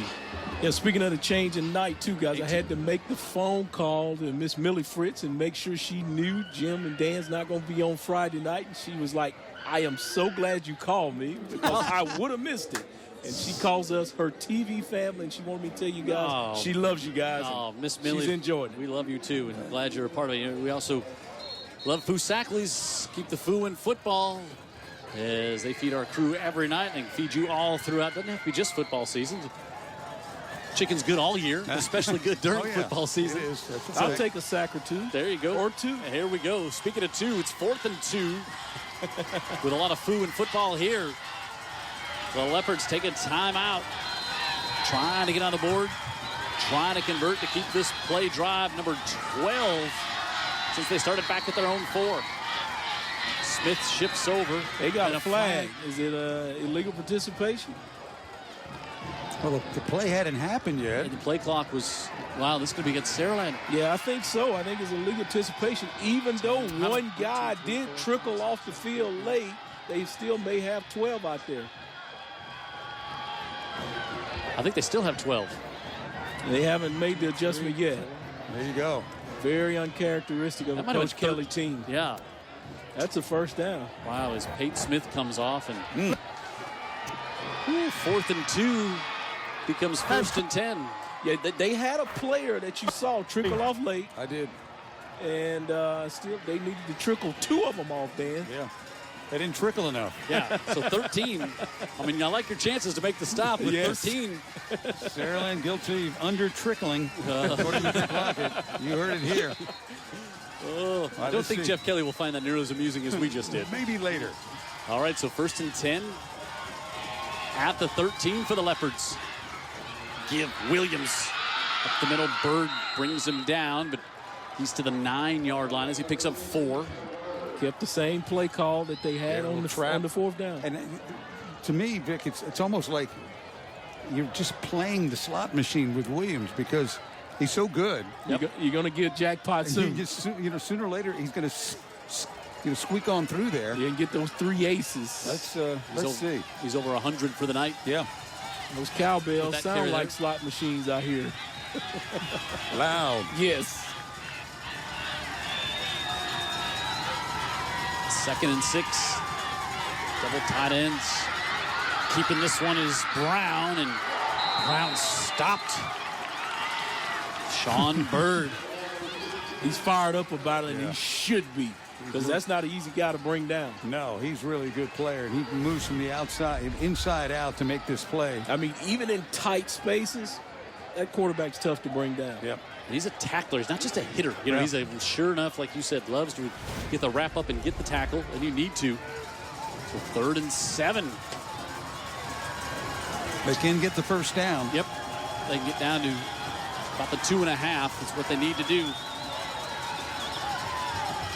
Brown gives it off. Williams, little stutter step inside the 5. He's got the first down, but he does not get in. But it's going to be 1st and goal, Leopards. Yep, you said it, Dan. I mean, they keep giving it to him. He's going to hit it. Well, and like the formation, they spread everything out. They don't show power. And they had me thinking pass. Yep, exactly. And Saraland had to defend a lot of guys, as we have to do again right now, with 3 split wide to the left. Hill and Darrington wrapped him down at the 1. And this drive, guess who's going to get it? Started at the quarterback 4. draw here. Brown on the keeper, trying to get to the outside, and Blount has their first points and their first lead of the night. 96 yards. That's the way to cap off a drive. And that time at the end, they didn't get in their own way. They made Saraland get in the way. 2 penalties, converted first downs against the Spartans before Brown takes it in for his 6th rushing touchdown of the season. That's a good job by Coach Holly, recognizing and correcting. Cameron Grays will try the PAT. It's blocked.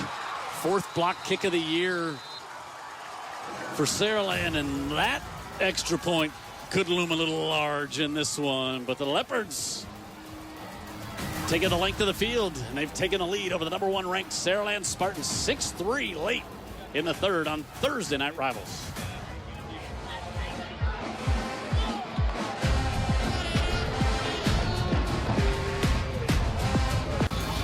How about that drive? 96 yards for the Leopards. I mean, Kelly wants to turn it loose a little bit with the offense. They can't get the ball back. Now, finally, they will, but only after a Blount touchdown. All right, Stuyvesant had the ball on its side. It rolls around and finally picked up and then dropped back inside the 20.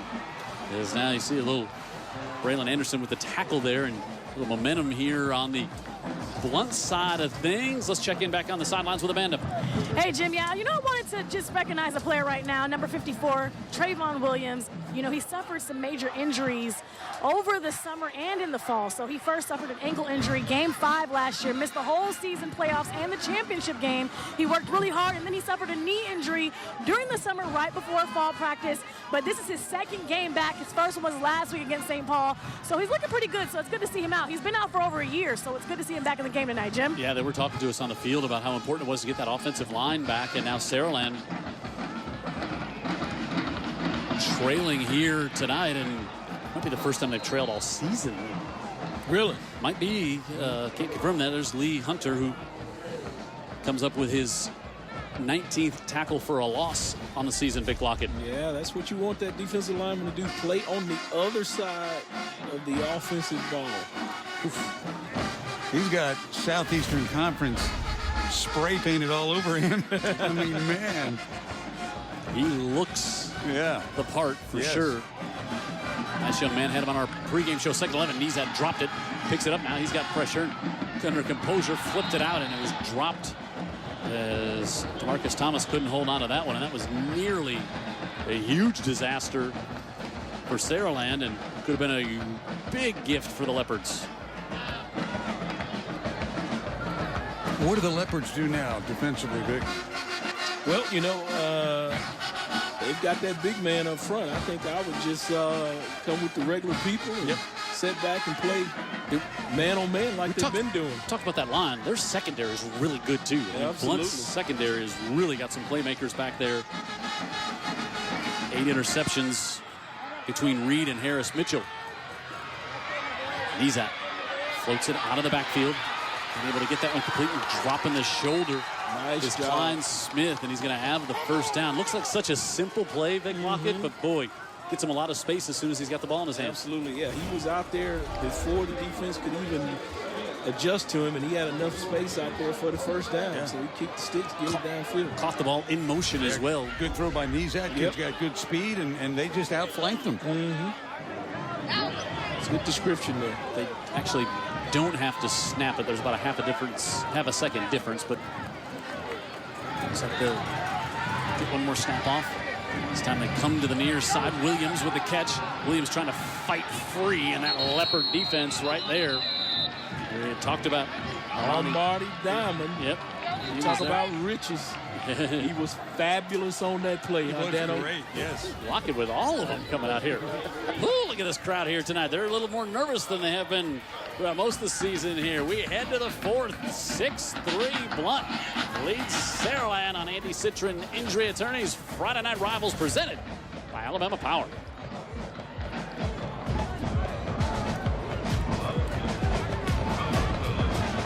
Five boxes in the press box. 4 of them got pizza, and Lockett's still upset about the one who didn't get pizza. Spartan about it. Ready to start the fourth. Jim Cox, Dan Brennan, Vic Lockett up here in the booth. Amanda Boo's on the sideline. 2nd and 10.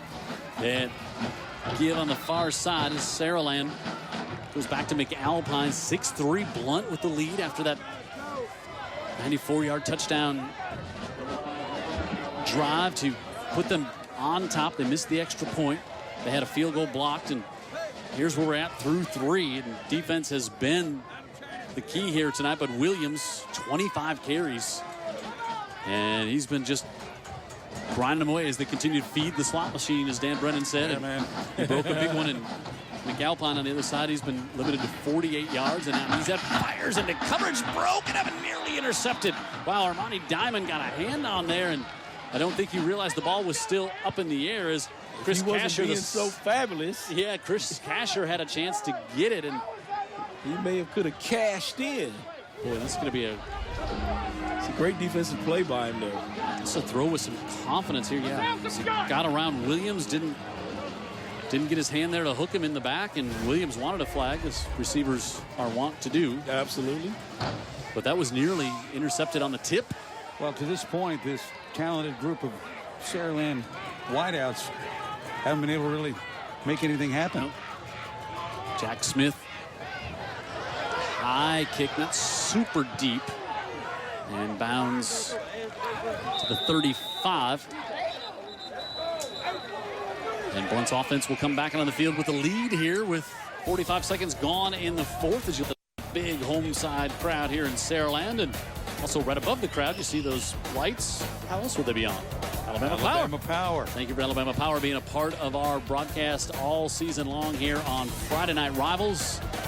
And we thank them and all of our friends at Alabama Power here tonight. And the flag during the kick there. Vic Lockett, I'm going to guess so.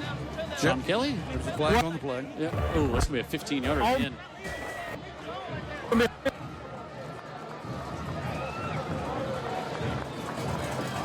I think he needs a Metrophone to make these calls. It would be a lot clearer, and we would hear him perfectly. Maybe he's trying to use batteries when he should just be plugged into Alabama Power, and it would just work just fine. Our Metro by T-Mobile flag there, so that's 15 on that block during the return all the way back to the 20-yard line. But they just went 94, so 80 doesn't seem quite as daunting, right? Probably not. And Daphne, 43-21, leading St. Paul's in the third quarter. And we'll see Daphne next week as they take on these Blount Leopards. And shaping up to be a good one. Last broadcast. As we have right here, right now. Yep.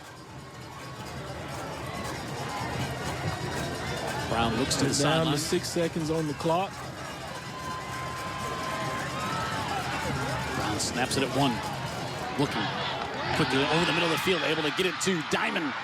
Armani Diamond has a first down and more. Still on his feet all the way up to the 43-yard line. A pickup of 20. They'll give him to the 42. We'll call it 22 on the pickup. That was a rope right here, huh? Yeah, it looks like Tua to Henry Ruggs there for a second. Great anticipation, great delivery, and a lot of fight on the on Diamond's part after he gains possession of the pass. He plays defense and then comes over and shows up on offense. They've got some weapons. If they can pass block for Brown, they got a chance to still make some big plays. Williams trying to get around the corner and stepped out of bounds. Yep, way out of bounds, brother. But boy, you just see how tough he is to bring down in contact. Don't hurry back. He's going to get a delay of game here. Going to go for a loss of 2. All right, the play clock's already started. You know, it starts at 40. Yep. And they're down to 25 now. After the whistle's blown dead. Yeah, they got to. You're right, Vic. That's a good point. They got to get set here. Got to get ready to run a play, or they're going to get penalized if they don't realize what this clock is doing. It's inside 10. Yeah, I bet Coach Hawley knows. 2-1. They don't know. They don't get it off.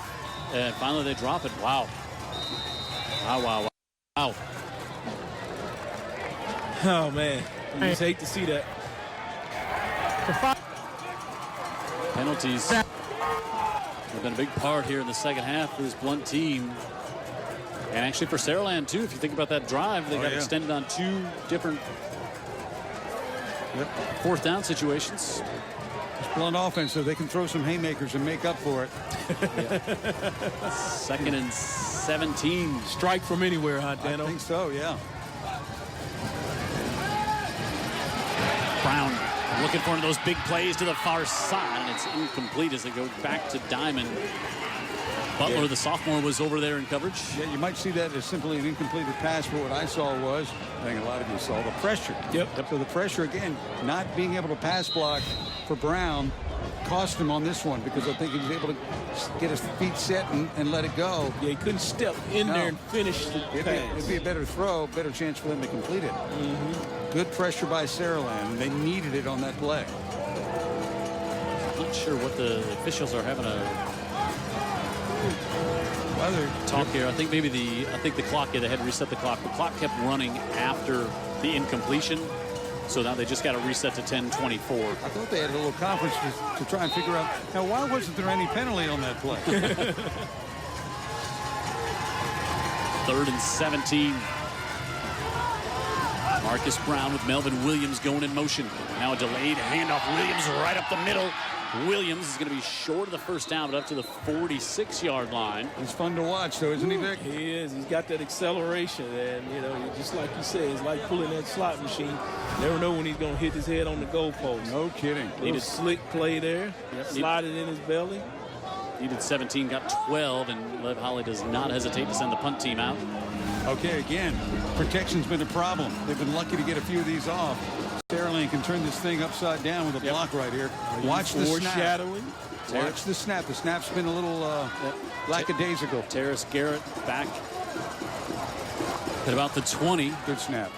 And quickly, good kick gotten off there by Smith. Garrett takes it up at the 27-yard line with a fair catch with 9:34 left in this one, and the home team down 3. Our Scholastic athletes this week.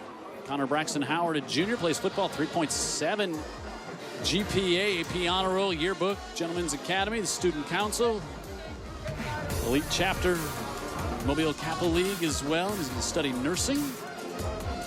So congratulations to Connor. Great accomplishments there in the classroom. And for the Saraland Spartans, football player Brady Turner, a junior, 32 on the ACT, 4.5 GPA, National Honor Society.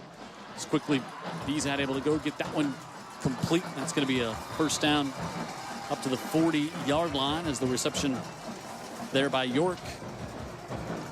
Hello. The Spartans, Jim, and no matter how good your defensive line is, you're not going to get to knees out on that play. That was designed to get rid of it quickly, and he did. He's out with McAlpine. Gives it to him. McAlpine a little shifty at the line, and then up to the 45. So it picks up 5 on first down. Yeah, they've never really been able to establish the run. The statistics will bear that out. They haven't really been able to run the ball nearly as well as Blount has to this point. And I think, for Jeff Kelly, that's the game plan. Get that run going, and then you're going to really have more opportunities in the pass. Get that safety creep up there. Yep. And that's what he's even talked about at half. He said that. See Nizat signaling out to his receivers, then went and made sure he checked with Bryce Cowell, the center. He rolls out to the right side, flings that one off his back foot. He's got it complete up to the 37-yard line. What a tough pass to complete. What a great throw. Huh? That's what I'm saying. DeMarcus Thomas. Wow. I mean, that hit him just right there. That's a Sunday throw, guys. Yeah, we got a couple of quarterbacks that are making you pay attention when they let it go. Picks up 18. Huge play, Jim. Yeah, and just you like the confidence that we see out of Nizat there. He's played a lot of football, so he should be confident. Yep. 21-2 as a starter. McAlpine breaks a tackle, still on his feet, and McAlpine all the way down to the 17-yard line. Pickup of 20. I'll say he's 100%. Yeah, I think so. And that is finally your signature run of the night for the Saraland Spartans. Will cross buck, and they just hope to get one of these earlier. But McAlpine, much like Williams, a lot of fight in him. And Williams with a great block there. Amanda had just talked about him coming back off those injuries, including a knee injury last year. And Trayvon, yes. Yep, sealed that one to Spring McAlpine. They get it again. Left side down to the 11. And Hunter. Yeah, he's starting to ignite this crowd as well. They hadn't had much to cheer about, but now he's giving them something to be fired up about. Yeah, on the offensive line too, Vic. We got another injured leopard down from that defensive line. Yeah, let's pray that young man's okay and there's nothing really serious. Johnny Bonner. Yeah, Bonner. Bonner's a 6'2". He's 3'10", and Coach Jeff Kelly was singing his praises to us while we were talking to him on the game, about the game on the field before the game, Dan, and he was just saying what an impressive young man he's been watching film this year. The good Dr. Mayer out there, too, to check on the visiting team player. Looks like he's going to get up to his feet here. McAlpine tonight is 16 rushes, 82 yards. Coming alive here in the second half. Yeah, had 48 at the half. Yeah. And so starting to pile some on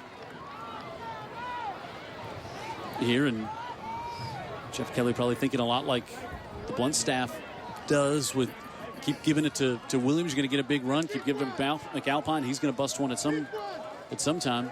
But boy, there's no doubt both these teams go in the playoffs. There are some teams that are going to be looking at some film and be like, what do we do about this? Yeah, so how are we going to move the ball against these guys? Yeah. These two very potent offenses. They've been put to the test tonight with these. And good defense by both groups as well. Yeah, great defense.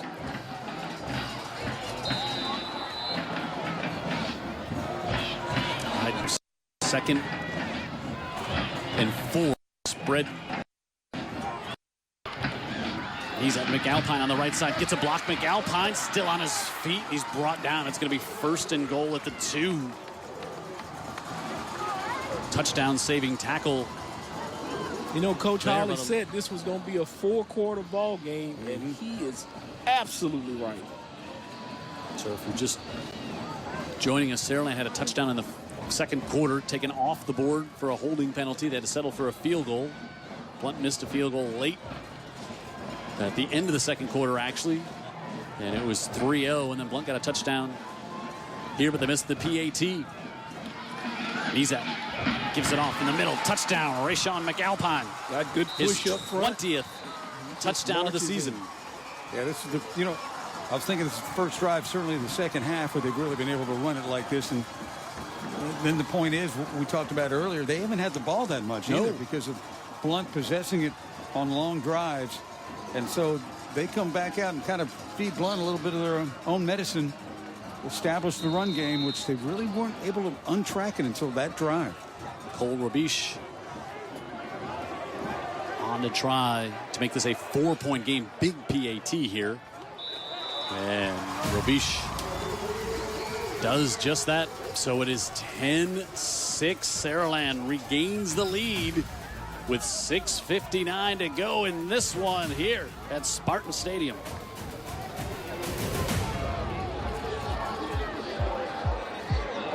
What a game.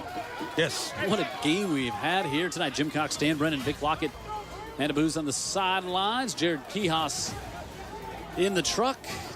David Sharp, our statistician, next to us, and thousands and thousands up here in Saraland. Just watch the home team go 7 plays, 73 yards.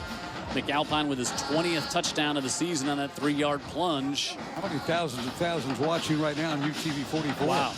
And online. Yep, huge. I just got a text from a friend of mine in Arkansas, watching it from his hunting camp. Season open up there? It is. I don't think he's a poacher, so yes, I'd say it is open. Vic Lockett. Bow season, maybe? Yes, so they being the Leopards, will come out to the 20 here and see if they can answer back. A lot of that drive had to do with that offensive line, Vic Lockett. Yeah, they got some push on that last drive for certain. Had a really nice throw. Yep. And the completion. Yes. There. Knees out. There's. See what Williams has done here tonight. They are not afraid to feed him the rock. 150 carries coming into tonight's game, and even on 3rd and long. 27 tonight. Got confidence in him. 18 yards. Yeah, but they'll go 5 wide this time. Flipped out. Far side. Complete. Going to be good for a 1st down as Cameron Gray's the junior. Another one of those talented juniors on this offensive team.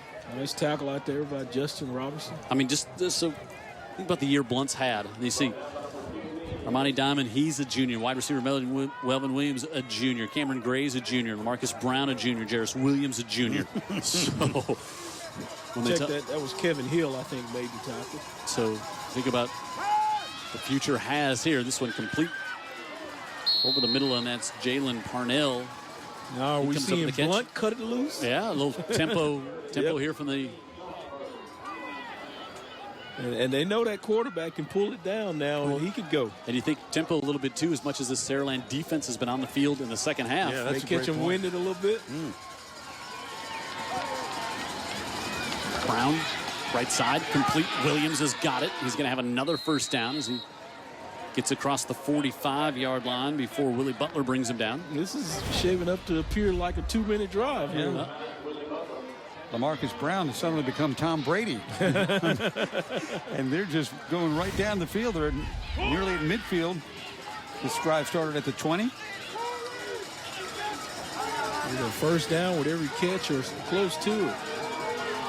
You see they're trying to, defensive coaches yelling, they want their DBs to go to a quarter coverage, and Brown had pressure coming in on that one as Cameron Johnson was there, and Brown didn't have much chance to get his feet underneath him to fire that one to the far side.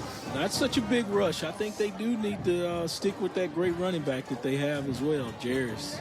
Continue to feed that beast too. 5:38. Mix it up perfectly. Yeah, well, you can See, they can put together long drives. They've had a 13-play drive, a 16-play drive here tonight. They got him split out to the top of the screen. Empty backfield. Fired. Quick slant, able to get that one complete. Armani Diamond, no, it's going to be Grays. He's going to have the first down as he's into into Saraland territory all the way up to the 43.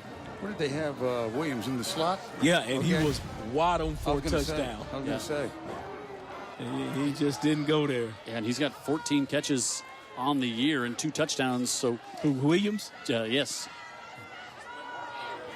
Let's see if the coaches recognized him being open this play. Approaching 5 minutes left here. Pressure again. Heaves it up down the far sideline. It's just out of the hands of Gray. Wow, Gray's had a chance. Pressure coming on. Brown stayed in the pocket. Yep. Just couldn't pull it in.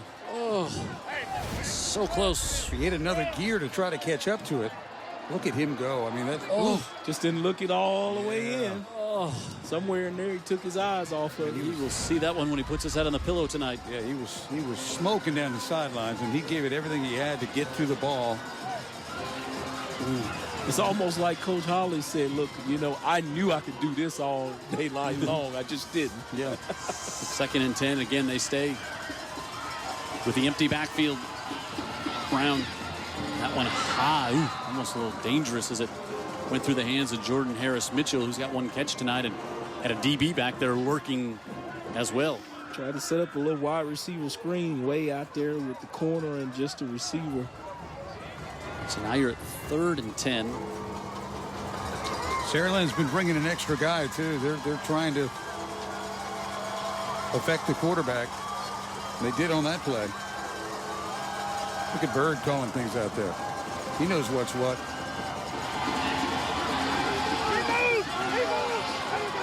Saraland saying one of the Blount players move. Play clock down to 3-2.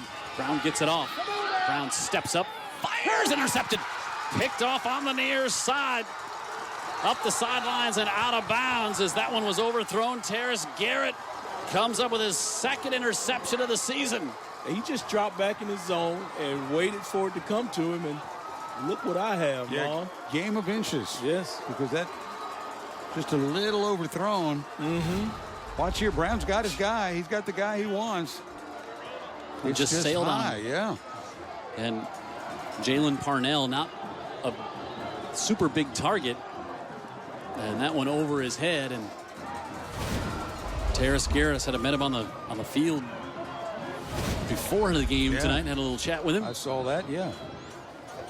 And that one just a little overthrown. And a hustling Williams makes a good play to snuff that out and keep it from being a big return. And speaking of hustling, is they give that one off to Rayshawn McAlpine and blown up instantly by the Leopards, but McAlpine did go down inbounds. 2 timeouts aside left as we. That's a great play by Jamar Booker to sniff that thing out. Leading tackler of this Blount team. That's the way you're supposed to read and recognize. He's upset about that offense not getting the ball in the end zone. So he's taking it out on that red offense of the Spartans. 4th tackle for a loss on the season for Booker. Spartans in no hurry. Who's that? You get movement. Some John there after the play. I don't think I'd be joined with Lee Holmes. I'd say yes, sir, to him. Prior to the false start by Metro by T-Mobile. I'm glad you understood him, Jim, because he does not have that Metro by T-Mobile phone. No. So, Sean Kelly, you need to stop in a store and take advantage of the best deal in wireless, maybe. So he can get the word out to the masses. Yeah, maybe tomorrow. So, be a 2nd and 12. Coming up here for Saraland, ranked number 1 in 6A. They've been there all year, lost in the state championship game last year. Well, they're marking it 2nd and 17. Oh, correct. You're way behind the sticks. You're right. They lost 2 on first down, and they tack on the 5 more. He's at fakes, wants to go over the middle. He's able to get that one complete. Fires off and off to the races. DeMarcus Thomas.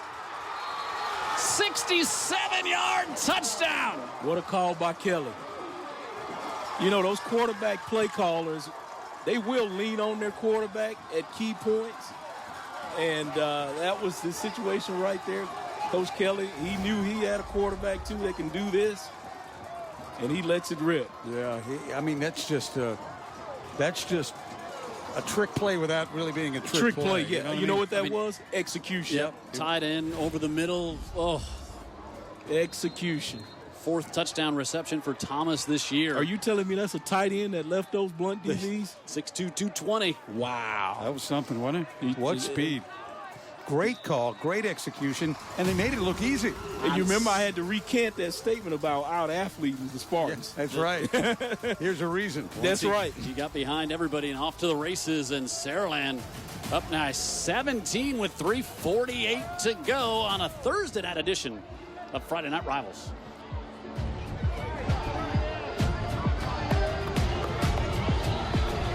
Been many chances for big plays in this game here tonight. A couple that hadn't been executed, but that's the biggest one of the evening. And saw a little smile from Jeff Kelly there on the sidelines as that 67-yard touchdown.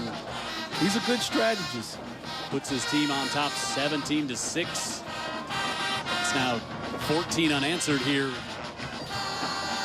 Sometimes, you know, Spartans. Yeah, we do games, and you really can't pick out what the play of the game was. Well, tonight, at this point, we know. Very visible and apparent. That was it. Still 3:48 to go in this one, and we saw Blount go to the hurry-up offense last time. And they're not done yet.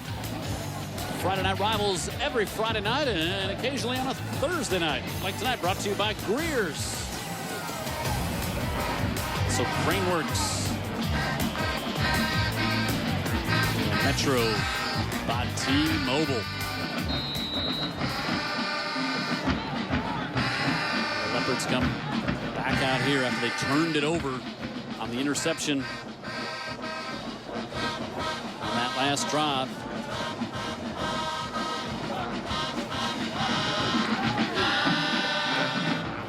Far side complete, but not very much yardage, and also staying in bounds was Gray's. And just think about Gray's had that one go through his hands. Would have been a touchdown on that last drive right before the interception. That's a good point.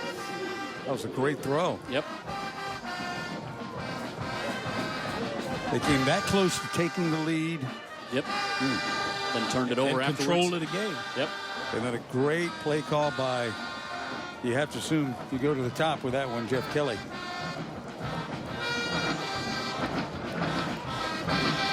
Closing in on 3 minutes. Down 11. Fired off to the near side. And again, going to be a short gain and inbounds as they put Williams out in the slot. He makes the catch. And Tracy Bird. I've said the Bird word a lot tonight. Yeah. When Blount's had the Bird's football. the word. It's been... So 3rd and 5. And yeah, this series here doesn't look like the receivers are more downfield as it was in the previous series. Right. got to get a first down here to keep this drive going. We're down to 2.5 to go. Brown looking far side, looking now, waits for a receiver to drag over, and Grays holds on to that one. He's going to have the first down for the Leopards. Wow. What poise there by Lamarcus Brown. Lackadaisical on his route there, wouldn't you say? Brown did a good job, felt some pressure coming, and it did take him a while to get over to the middle of the field. Yeah, it looked like either he wasn't healthy or just kind of taking his time. They stopped the clock, but quickly got the chains moved, and we're rolling toward 2 minutes here, and he's got to start taking some shots downfield, you would think. Dropping back and looking, and that's what Brown wanted to do. Instead, he'll take his own shot downfield. He's going to have the first down up to the 45-yard line, picks up 14. We'll stop the clock at 1:57. Don't entice him to run, right? He's a very good runner. Yes. They're going to have to score and then quickly get the ball back and score again. They only have 2 timeouts left. That clock is rolling. Under 2 minutes. Brown with a long throw to Grays, and good open field tackle there by Willie Butler, the sophomore, and Blount's going to have to take a timeout. Yeah, they're hoping that Saraland falls completely out of character and does something they haven't done all night, which is get in their own way. Miss tackles. That's getting in their own way. Yeah, they've been great keeping everything in front of them. The one chance that Blount had, the pass wasn't caught, but they've done a great job of getting Leopards on the ground before it gets to be too damaging. Yeah, when you got people on the ground, you got a chance. And just the demeanor of that team over there, they look a bit defeated, I must say. So down to a minute 34 left in our second to last game of the season. Hard to believe. But thanks to Metal Roofing Supply being their Barrel 5 furniture.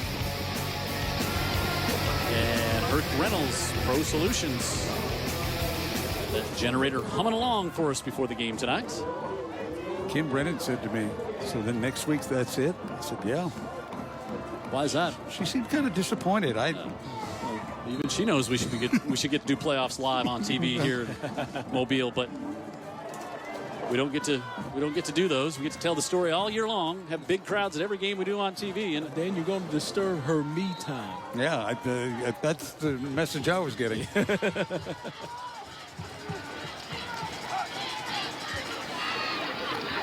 Brown got a hit in the head, and then fires to the near side, gets it complete to Armani Diamond. We'll see what his forward progress is marked. It's going to be good for the first down. Boy, what talent. Yeah, Brown. Blow to the head's not called in this league. Yeah, boy, that was clear, wasn't it? They called one earlier. Yeah, they sure did. A slap to the helmet, and that happened to Brown there, but they got the sticks set up and down to 115, and Blount gets set. They're down 11 here. Got to start chucking it. Brown quick out, and they get it off, and then Williams cuts it back to the inside. And he's trying to make a play there, but if it gets out of bounds, he stops the clock, and now Tracy Bird has no part of it. Yeah. Right? Bird's the word. Makes some plays, that young man right there on your screen. So we're down to 45 seconds here. You know they have the downfield capability to strike. 2nd and 7, but it took a lot of time. And they come off here, and cutting it back to the inside is Diamond. And he stayed in bounds, but he has the first down. The clock's still running. Should stop it for the sticks to get kicked. Wow, well, there it goes. They finally just stopped it there. But now they got it. Wow, they got it going already again. 20 seconds and they kneeled down to stop the clock for what reason, I don't know. Maybe they didn't have a play. Well, I don't know what. He wanted to get a timeout. I think maybe he wanted him to spike it. Yeah, it's similar to a spike, basically. Well, except he loses 3 yards. But it's not an incomplete pass. When he takes a knee, it doesn't stop the clock. Unexplicable to me. Yeah. I'm just telling you. I'm giving you the description of what happened. Maybe they wanted Brown to do one thing and he did another. But I'm grasping for straws. Hey, we get to be on camera a lot, but it's guys like Cole Cortez who show you a great game. He's up in the end zone tonight. He's had a dodge. Yeah, he looks like a healthy Tua Tagovailoa. He's got a walking boot on. I heard Tua had one on today. He's giving you the sign in Hawaii that they give. That's it. So I don't know. I don't know that. I don't know Tua could be healthy. Yeah, Rodney Middlebrooks and Thomas McDonald up top. There's Thomas giving the wave. There's T-Mac. Yeah, Rodney giving the wave. Wave with the other hand, Rodney. With the other hand. There you go. Yeah, thank you. These guys, man, they give you these great shots, great pictures, and they're here early. There's the very dapper Sam Houston. He's serious about the business, isn't he? He is, and he's up there in the other end zone. Dodging field goals. He's got a city named after him. He's got to feel pretty good about himself. So they reset the clock all the way back to 15 seconds for the Leopards.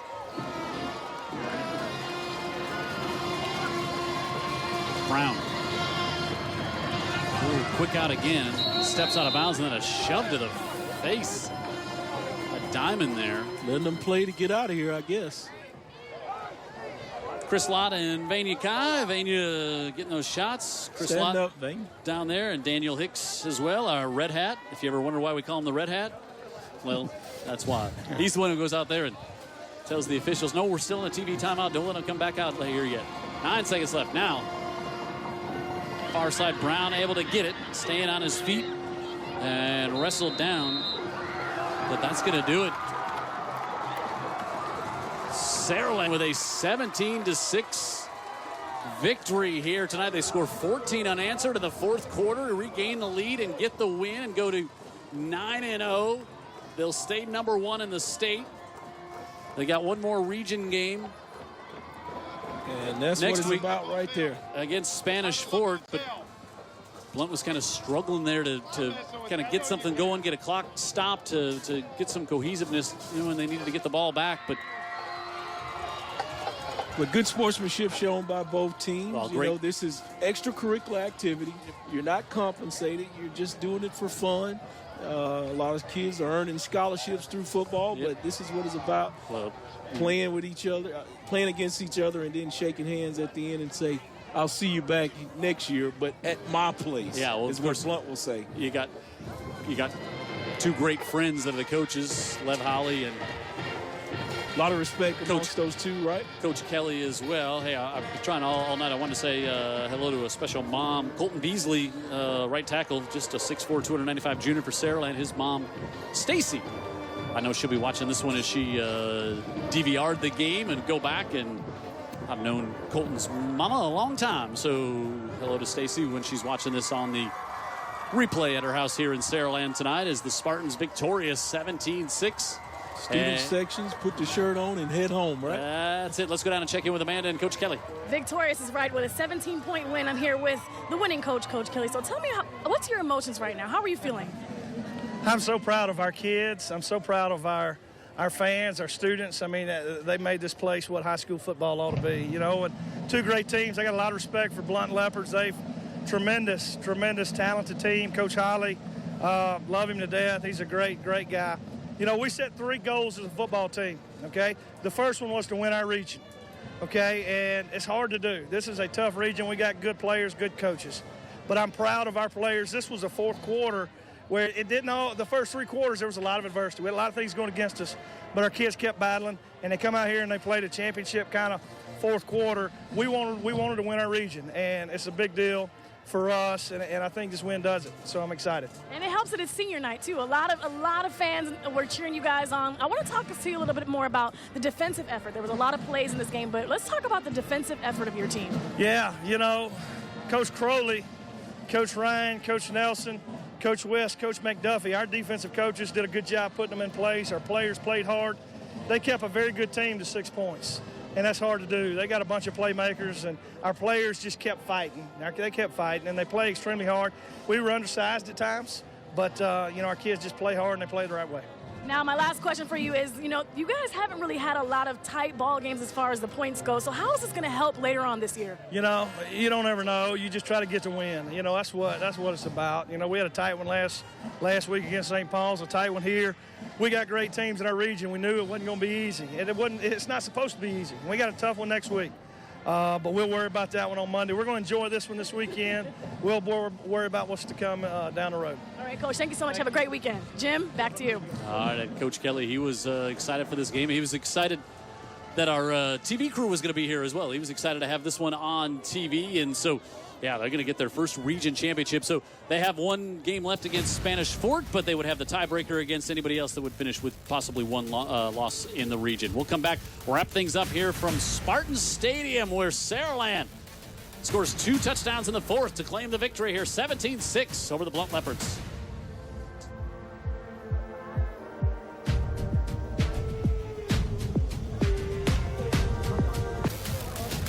There you see the final score. Number 1, Saraland, 14 unanswered here in the second half. 17-6. They beat the Blount Leopards. And one of the guys who has helped them be 9-0 and number 1 in the state. Got his 20th touchdown of the year this year. Tonight, Rayshawn McAlpine is with Amanda. That's right. I'm with senior Rayshawn McAlpine. How does it feel? You made some major plays in the game tonight. What was going through your mind?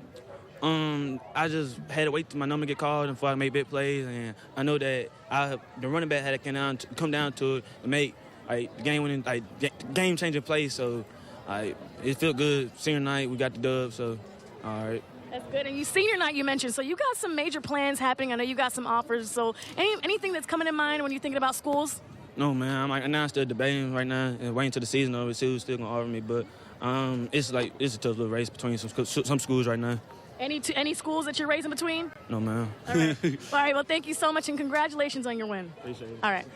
Jim? He's not playing his cards. Yeah, early. very, very close to the vest draft there for Rayshawn, but he's going Good to go move by that young man. He's going to play somewhere again, just a junior, and win here tonight for Saraland, and they get the, as Jeff Kelly said, they get the region championship. Their first one is as surprising as that is because, I'm sorry, Rayshawn is a senior. I want to double check on that, but their first region championship up here at Saraland, that's quite an accomplishment. And Vic, every coach at the high school level talks about at the beginning of the year, that's the first goal they put out, right? Oh, absolutely. You want to win your region, and, of course, from there, everything else comes in line. So that's exactly what they've done close to here. And they'll go back and regroup, Blount will, and Saraland will keep rolling and just try to continue the momentum that they've established and the plays that they're working on. They're just polish them up, continue to work on the things that they do well and work on some of the things that they don't do so well so that they can be ready to go down the stretch. Yeah, Blunt's going to have a tough one. They're going to have to regroup. They got Daphne next week on the road to close out the season. Spanish Fort and Saraland will meet to close out the season for each of those two teams. But you got to talk about this Saraland defense holding that Blount squad 6 points. I mean, and Blunt's defense played well tonight, but boy, that Saraland's defense really did a number on the Leopards. They did, but you were so right about something you said early in the game that it could come down to just a few plays. It really did, and I mean, with less than 5 minutes to go in the game, basically Blount could have taken the lead with a long touchdown pass that looked like it was going to be completed. Yep. It was a streaking wide receiver down the sideline, a great throw by Brown. And he just couldn't hang on. And the ball was there, but the receiver was giving it everything he had, just running alone. You could see he had given it everything he had. He doesn't make the catch. If he makes that catch, Blunt's got the lead with about 4.5 minutes to go in the game, and who knows what happens. Well, coaches talk about it all the time. It's execution. Yep. One team executed at a critical time. Yep. One team did not, and it is the difference in the football game. Yeah, just a few plays later than an interception by the Leopards, and Blount gets it back, or Saraland gets it back, and then they go down and take the score and get the score and take the lead. And their senior quarterback victorious here tonight, and he is now 22-2 as a starter. And Brent Nezad is down there with Amanda. That's right. I am next to Brett Nezad. I'm feeling a little short, as you can see. He's hovering over me here. But congratulations on your win tonight. Going into that second half of the game, we really didn't know where it was going. So what's going through your mind as coach is talking to you guys, trying to kind of get you guys back into the game? We just knew we had to play our ball and get it going on offense because we weren't doing anything. Defense was being great, and I'm just extremely proud right now. I'm so happy. But, yeah, it was just a great team win overall. And now you are, part of the nucleus that holds this team together. I know on the field when you're trying to figure out who to throw to, so many different things are coming at you in different parts. So how do you keep yourself, level-headed on the field to know what direction you want to move in?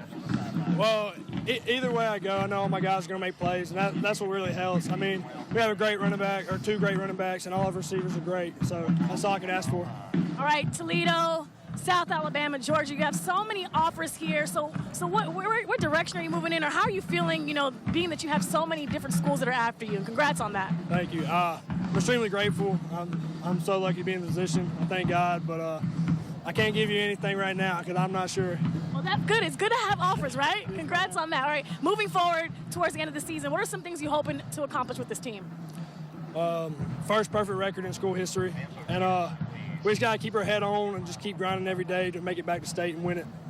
All right, Brett, thank you so much. Enjoy your weekend, and congrats on that win. Thank you. All right, Jim, back to you. All right, Amanda trying to break recruiting news in the postgame. I love it. Thank you so much, These Amanda. kids are too smart for her, right? Yeah, they know how to play their cards. Yeah, so great job down on the sidelines tonight, Amanda, as well. So historic win here for Saraland, clinched their first region championship in school history, and heard Brett say there that have a chance to go perfect if they win next week against Spanish Fort, a team they would very much enjoy getting that victory over. Yeah, and you guys really been talking about it all night, Vic especially from the defensive perspective.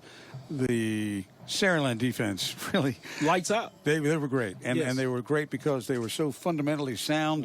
They fought on every play. They just didn't let you get over them, right? When it's all said and done, Sure. Blount was not able to use their speed to their advantage for the big play like that, and kudos to the Spartan defense. Yeah, and you usually, like I said, I had to recant that statement. You would think the Leopards would have more athletes, but again, these Spartans, they've got plenty of athletes on this program as well. They do. And it showed up tonight. Especially, I was shocked by the tight end, taking it how many yards, Jim? Yeah, it was 67 yards for the touchdown. He was even and leaving, and they weren't even close to catching him. How about that? There are our Player of the Game nominations. Rayshon McAlpine on the offensive side, rushing the ball and had the deciding touchdown that put them on top late there in the fourth quarter. Sean Bird played great defensively. He was on our pregame show. Absolutely. And, Coach Kelly said, well, we've had some great linebackers at Saraland, but boy, they just don't make them like him. Yeah. He was all over the field tonight. And then on the other side, Jairus Williams for the Blount Leopards, your nominee there. So go to utv44.com, vote for your player of the game. We'll tell you all about it next week in our season finale as we will wrap things up at Daphne. These Blount Leopards go across the bay to take on the Daphne Trojans, who last we heard had a big lead over St. Paul's in a 6A battle. So for Amanda Booz in the sideline, Jared Kihas in the truck, David Sharper, statistician, our entire Friday Night Rivals crew on a Thursday night. Vic Lockett, Dan Brennan, Jim Cox saying good night from Saraland, where the Spartans clinch the region championship and stay #1 in 6A.